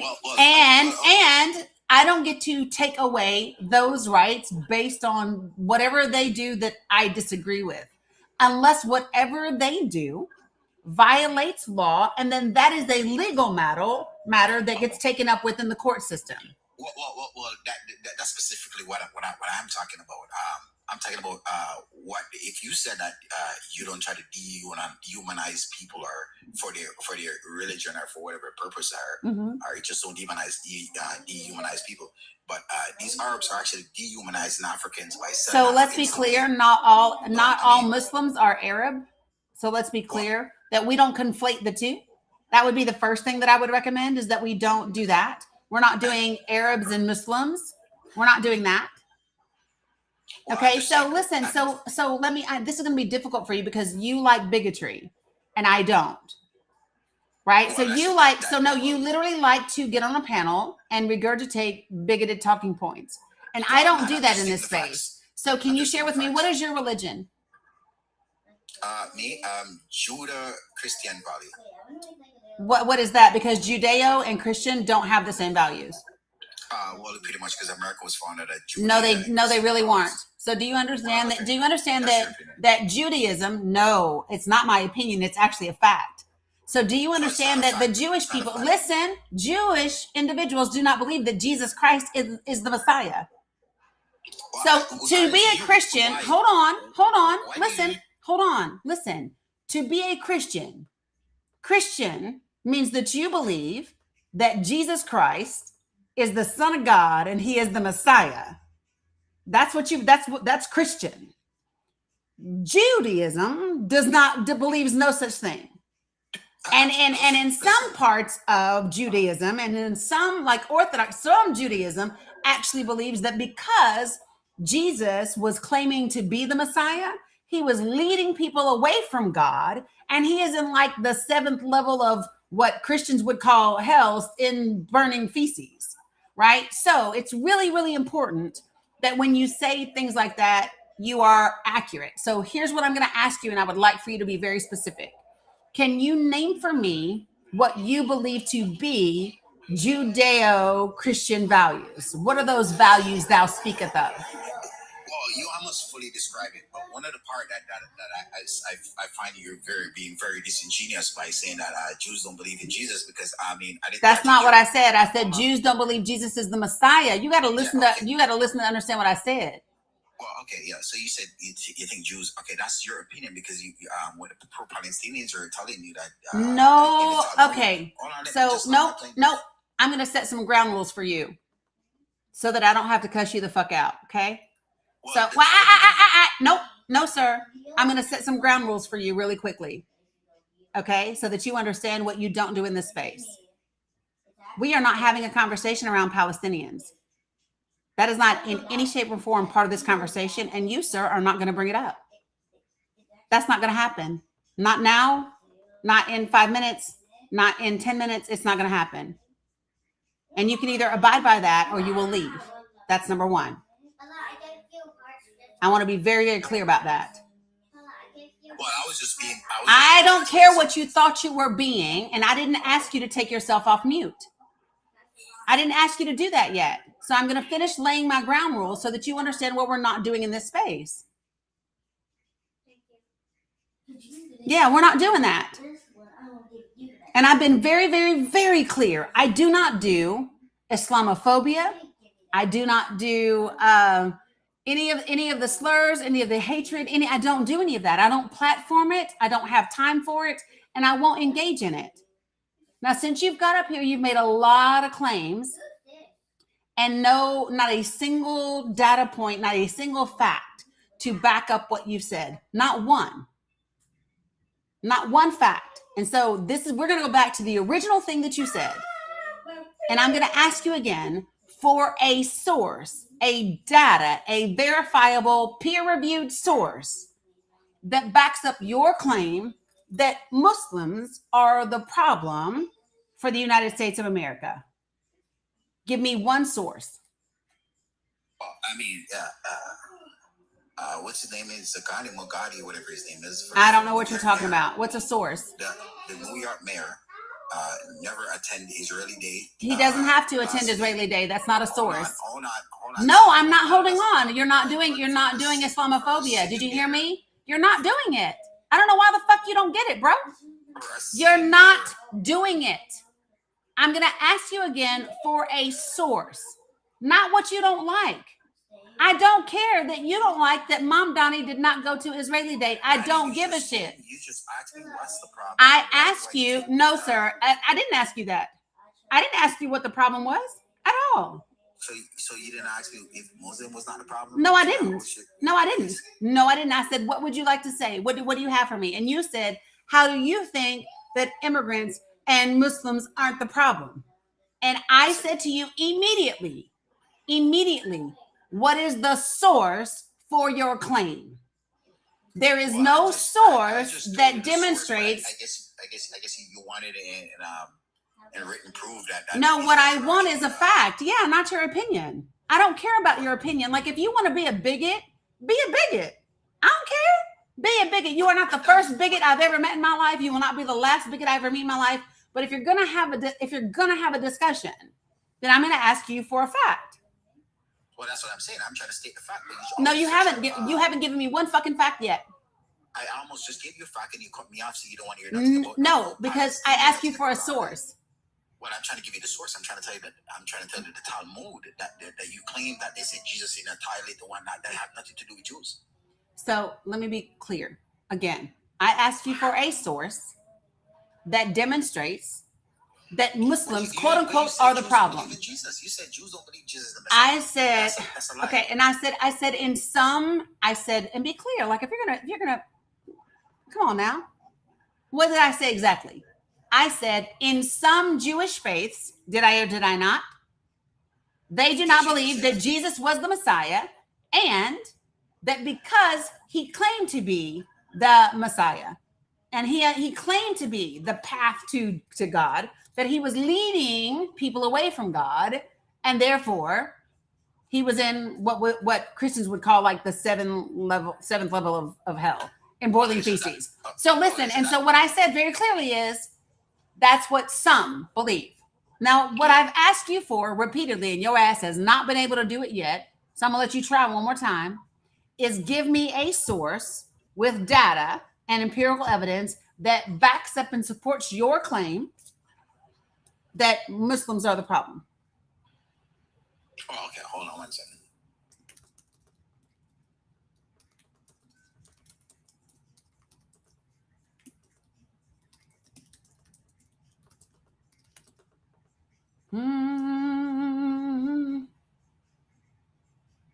Right, I know, Swayze.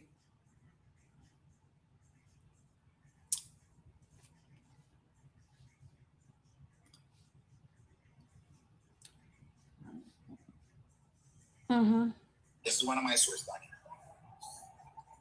Dani. No, that's not a source. Well, I don't do memes.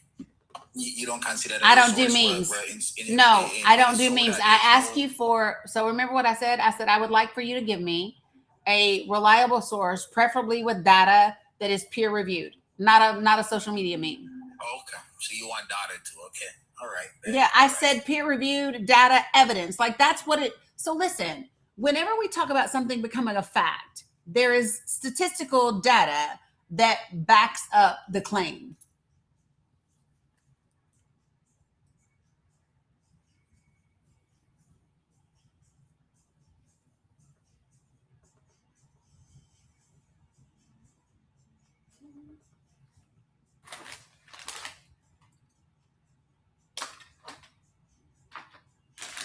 Got something for you right here, Dani. Statistics right here. Again, not a statistic. It's not. So it's okay for. It's another meme. Muslims. It's another meme. So it's okay for Muslims. It's another meme. American. It's another meme. It's another meme. It's another meme. Okay. Try again, my guy.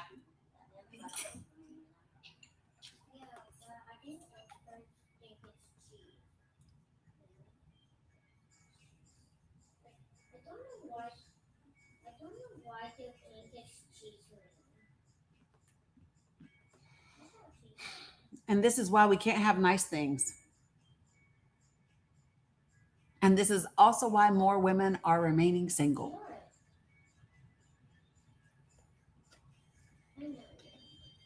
And to be clear, that's my opinion. There's no statistical data to back that up. It is absolutely my opinion.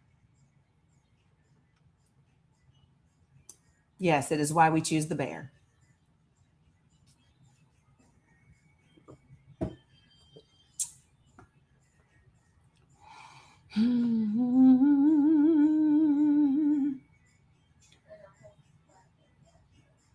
Mark, he probably forgot to.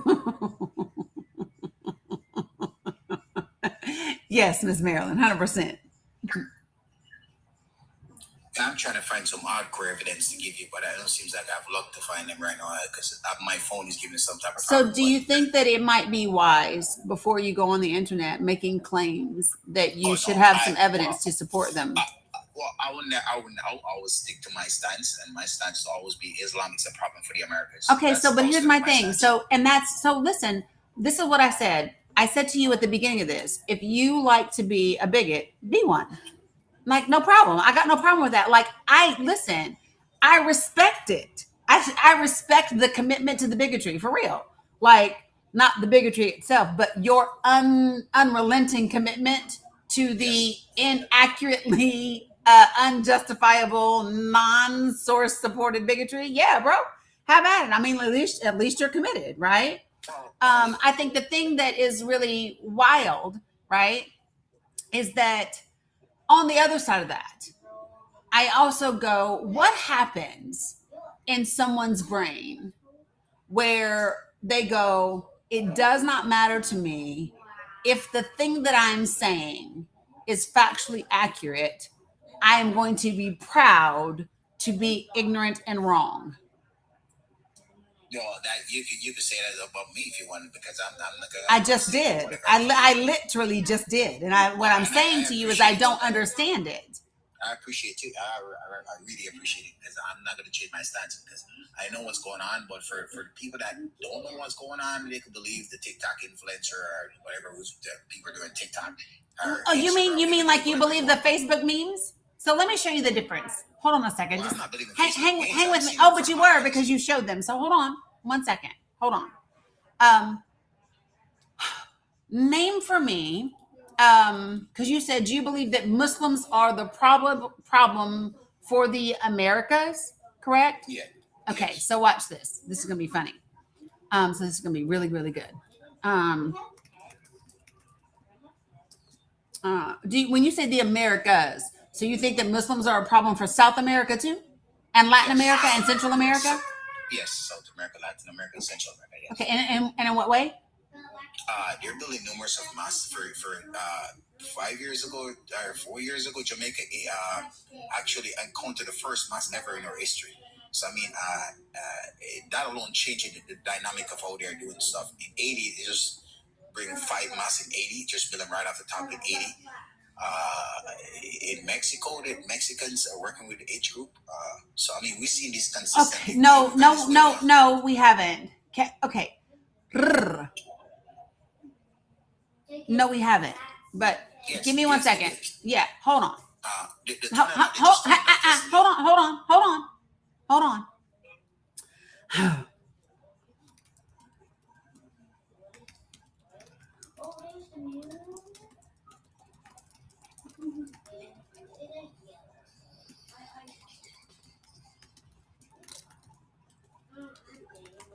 All right. So what's really interesting about the United States of America, and because that's the country that I'm in, okay? So I'm going to talk about that country, is the United States of America has attacked Muslim countries. Yes. I'm not finished. It's a whole sentence I'm going to give you, right? More often and unprovoked and quote unquote preemptively, right? Than any Muslim country has done to the United States of America. So would you agree with me that some might say, based on that data, that the United States of America is problematic for Muslim countries? No. I'm gonna tell you the reason why, Donnie. I don't know if you know, if you read into history deep, or you just just surface, just because of October the 7th happened, and you just mostly surface level educated. But what did you just bring up October 7th again? So, like surface level. Did you just bring up Palestine again? No, I didn't. Is that what you did? I think you did. So here's what you can do. Come back when you learn to follow the rules. I just told you we're not doing Palestine today. You want to try again?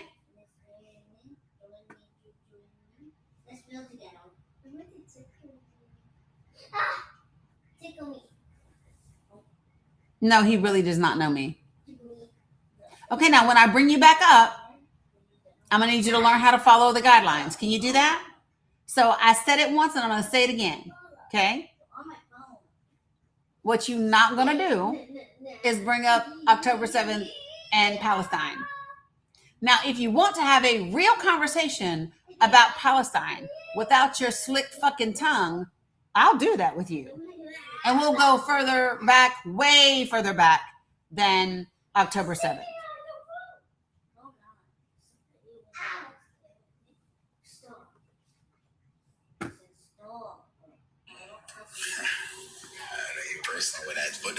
No, I'm just checking your ass because you don't run my live and I'm tired of you being disrespectful. That's it. I've asked you from the start to simply follow the guidelines, correct? And I told you what is not the topic of conversation. Yes or no? Yes or no? I did. So if I came in your house, and you said to me, hey, Dani, these are the things that we don't do in this house. If I wanted to do those things anyway, I would leave.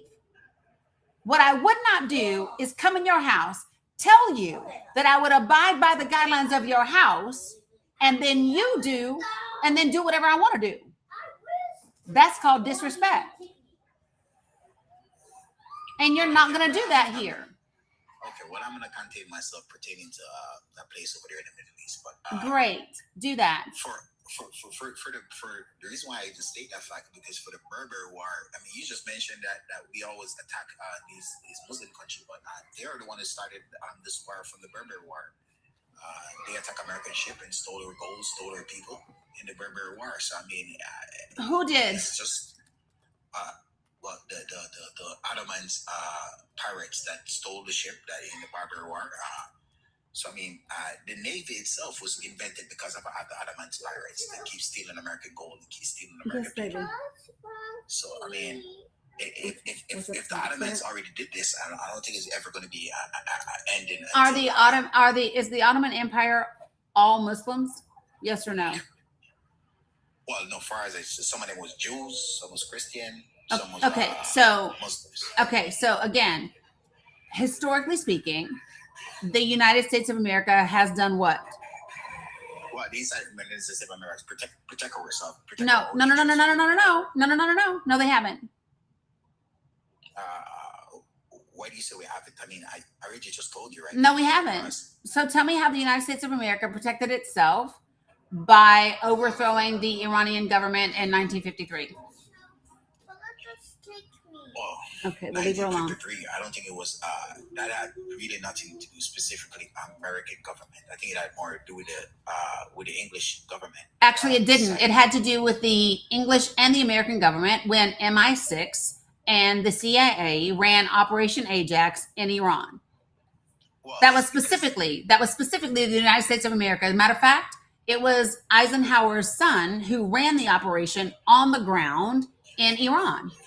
No, but we joined the British. It was mostly the British. No, it wasn't mostly the British. We did it together, and then we even stayed in that country, and then we installed the Shah as the prime minister, and then we created the Savak for him. The CIA did, and if you don't know that, you might want to go to my surface level link tree and read the CIA government document that was released in 2017 and declassified because it used to be top secret, and read it for yourself.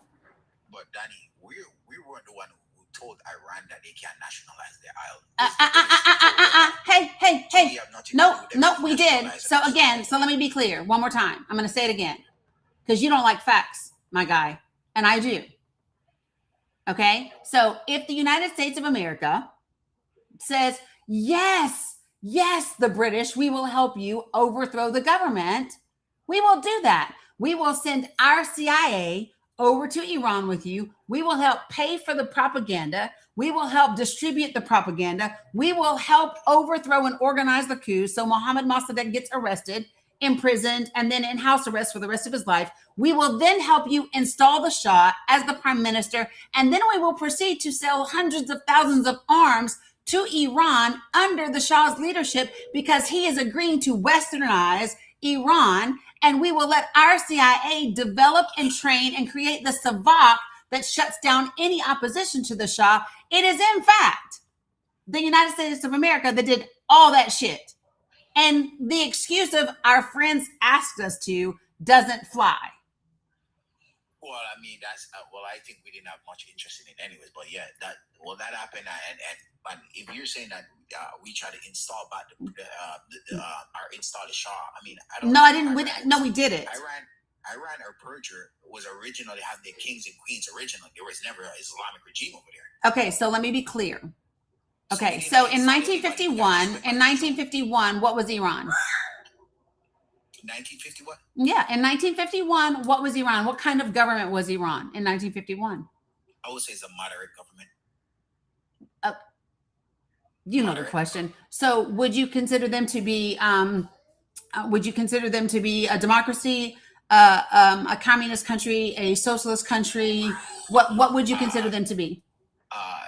At that time, it was more. I think it was more. It's like in between, but No, it wasn't. Okay, so you consider it as a what? A Democrat country? No, I don't count it as a democratic country. It was a democratic country. Do you want to know why I know it was? Because in 1951, they elected their parliament. Their parliament consisted of 102 members. Those 102 members were democratic elected by the Iranian people. And then that democratically elected parliament, 99 out of 102 of them, selected Mohammad Mossadegh to become the prime minister because he did want to nationalize the oil. And because the Anglo-Iranian oil company that was owned 51% by the Brits didn't want to lose any more of their empire and status, the Brits, I'm finishing. So the Brits came to the United States of America. The Brits came to the United States of America in 1952. And they asked Harry Truman, will you help us overthrow the Iranian government? And Harry Truman said, nah, I don't think we want to.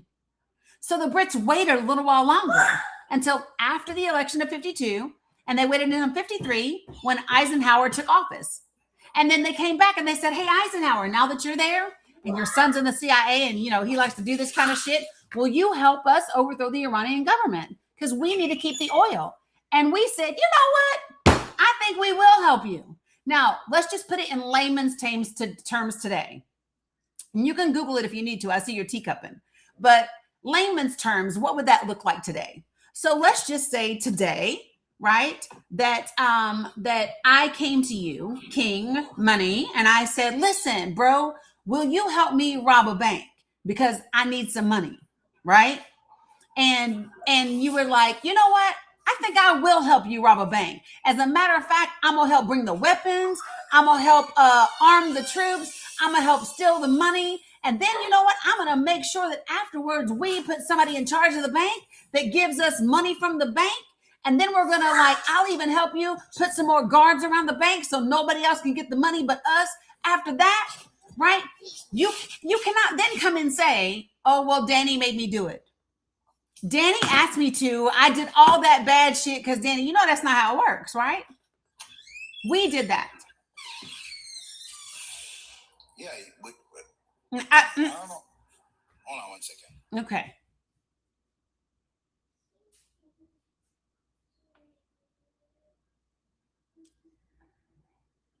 Tracy, I don't even remember them.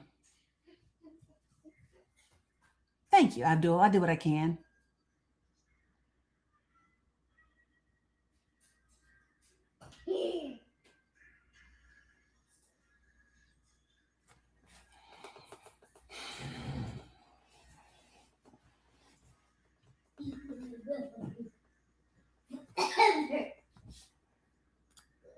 Mm-hmm. I love you too. I love you too, sugar butt. I thought you wasn't gonna get my minnows. Oh, I am. I promise. I'm almost done. Hola, Zach. So while he does that, because y'all know I like to be helpful, because I love y'all and I love facts. So I'm just gonna show you all something because I try to be helpful. So let me share this. I think it's self-preservation for me, Tracy. I think that's why I don't. All right. So for those of you all who are not familiar with my surface level education, if you go to my link tree that's in my bio, I have a surface level link tree that's not that in depth or extensive, where you might find some surface level information that could help you, with some of the facts around the things that we're talking about. So if we look at some of the surface level information that I have is, and we're going to go specifically around the ones that we're talking about. Let me see. Oh, so this one is a really good one. So this documentary right here is so surface level that it includes actual body camera footage from IDF soldiers, as well as from Hamas, as well as interviews from within the Israeli government. It's just really, really surface level though. So you can click right there and watch this very surface level documentary that might give you some information. This one is pretty surface level too. This is from a human rights organization in Israel that gives you like surface level information about the apartheid that's being perpetrated specifically in the West Bank with regard to water supply and things like that. I'm talking to people, please. I'm talking. Don't interrupt. And then if you keep going down here, this is a pretty surface level. Like it's just, it really, this one is, but it's just, it gives you a little bit of detail and you can dig in from there about how Israel and Benjamin Netanyahu helped to actually spawn and fund Hamas because they did not want the Palestinian Authority to earn the respect of the entire world so that there would actually be a two-state solution. And then if you keep going down here, this is a little bit about how we, like dumbasses, we used like a third of our Tomahawk missiles in the first 30 days of the war on Iran, which is absolutely wild and asinine. But if you keep going, this is a very, very surface level database for information around this 1951 and 1953 issue that happened in Iran. And if you look, it's going to show you all about Operation Ajax. And this is a top secret declassified document from the CIA. And when you click this one, now I know that, so see how it says top secret approved for release in 2017. When you go through this document, I know it seems long and I know it seems extensive and I know that it seems like it's very in depth, but I promise you that it's only a surface level glance at what actually happened when the CIA helped overthrow the Iranian government to help out the Brits. But you know, it's here. And I like I said, I'm still scrolling. It looks long, but I promise it's not. It truly is just a glimpse. It's barely the beginning. It's just like a tiny little scratch. But you know, you can go from there. Okay. And then if you go back over here, and you keep going down, this is when the CIA actually confirms its role in that coup. And it talks to you. Now it is a little bit of an Americanized version of it, but again, surface level. So it shouldn't take that too much time for you. And same thing with this. Now, this one is from Britannica.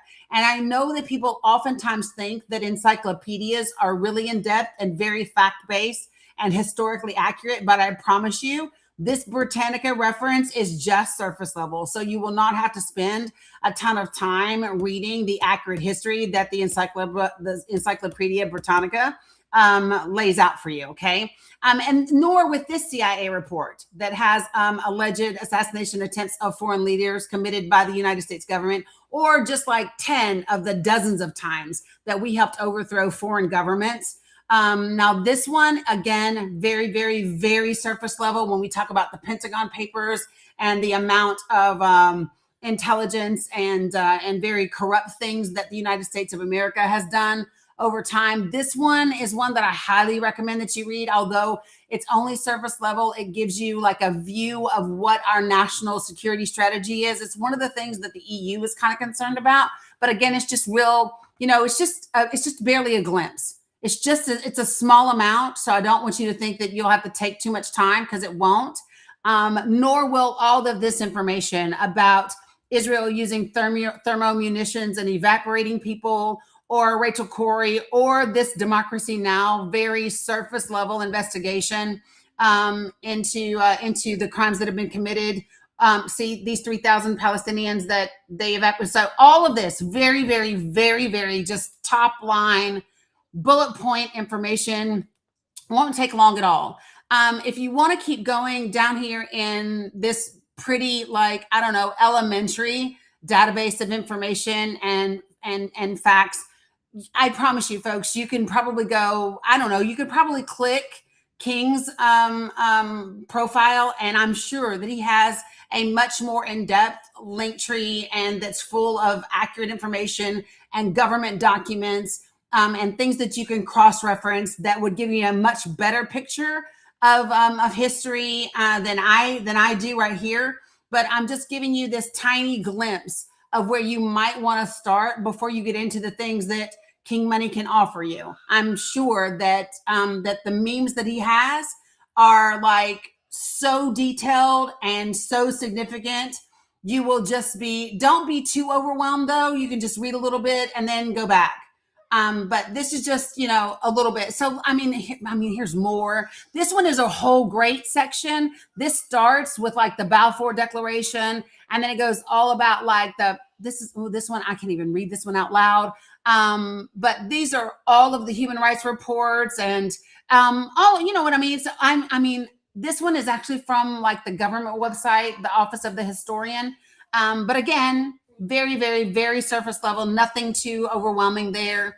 Yeah, so I think you get the gist of it, right? I mean, we could keep going because we're still in like Muslim territory and Jewish territory and Iran and Israel and all the things. Here's a lot of other documentaries, but they're very, very, very, very, very surface level. So don't even, you know what I mean? Like, I don't know, just take it with a grain of salt. It might not even be worth your time. You know what I mean?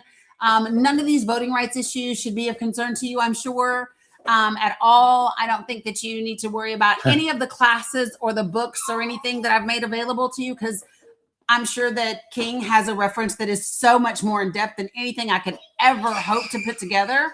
You don't need to know about the U.S. history or the Constitution, because, those things are just very, very, very, very surface level. So like, or how Southern socialites, the Daughters of the Confederacy rewrote American history. You don't need to know that, I'm sure, right? Or why we want to keep religion out of government. And the fact that we tried it was only like 7 or 8 years right after 1776. It's really crazy. Now, I know that immigration can seem overwhelming. And especially because people believe that immigrants are the problem. And you surely don't want to see all the whistleblower receipts or any of the court cases or the complaints surrounding Kilmar Abrego Garcia or the DHS field director that lied about his affiliation with MS-13. I'm sure you don't want to find out about like the deportation under the AA being barred, or any of those types of things. I mean, you don't need to go to the Supreme Court decision or the opinions or his application for stay originally. You definitely don't need to go all the way back to 2019 and find out about the original case, where it's so crazy that the day that those guys got picked up, like at the Home Depot, that there was 4 of them. And then it was wild because all of a sudden, all their records disappeared from Prince George County's database. But again, that's just very surface level stuff. So you probably don't need to know anything about all of that, or any of these other issues in my very surface level, elementary understanding of history and political facts. Yep, I'm still fucking scrolling. So King, I'm sorry. Are you ready now? You're done? Yeah, I'm ready. Okay. Because you said Israel was using. What would you like to say now? I think you were going to look up some stats and sources for me. Did you find them? Yeah, baby. Not so far. No. Do you need some more time? Stop. I just want to debunk the one part you said that Israel. Hold on 1 second, please. Hold on. What, baby? Yes. Well, I will as soon as I'm done from here, baby. I'm almost there. Okay, promise. Okay. So yeah. So here's what we're not going to do, because everything that I've shown is only surface level. So if there's something that you would like to look at that was in my link tree, you can go ahead and do that. Yeah. But so like what we don't do is debunk something that you don't know anything about. Especially when you haven't looked at the document, you haven't looked at the information in my link tree. Now, if you want a teacup and go to my link tree and read the reports that I just went over about the munitions and then come back, we can do that. But if you have not actually read the reports on the munitions that were used, that absolutely evaporated to over 2,800 Palestinians, no, sir, you may not, quote unquote, debunk a damn thing. Okay, so it's okay for Lebanon to use it. It is okay for you. It is okay for you to go get educated on the information before you talk about it. Because I didn't say anything about Lebanon, and we're not talking about Lebanon, are we? No, we're not. So bringing up Lebanon is not debunking what I said. Got it? Got it. Got it? Got it? Catch a bubble, friend. Catch a bubble. Listen, if you want to talk about Israel and their munitions, then I need you to go look at the report, because that's what I was speaking about. You did not hear me say Lebanon, did you? No, but Okay, so nope. I didn't say Lebanon, therefore you have nothing to debunk. Thank you. So based on what you're saying, I think you're just anti-American, Dani. I don't care what you think. Again, that's your opinion. And we know that you have lots of opinions, but they are not rooted in fact. So do you understand that I don't really care what your opinion is? Do you understand that? Hold on. Let me go look in this link tree that you're talking about. Okay, go ahead.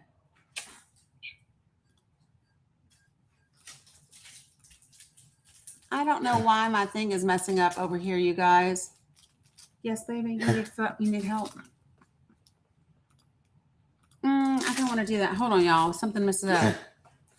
Hi, baby girl. Why is this not doing what it needs to do?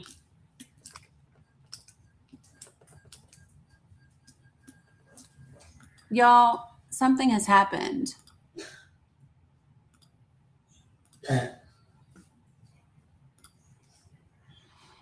Huh.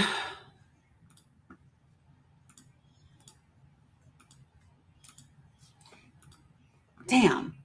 Okay, I hate to do this over here on this side of the world, but the thing has frozen, so I can't undo it. So I'm going to go ahead and close down over here.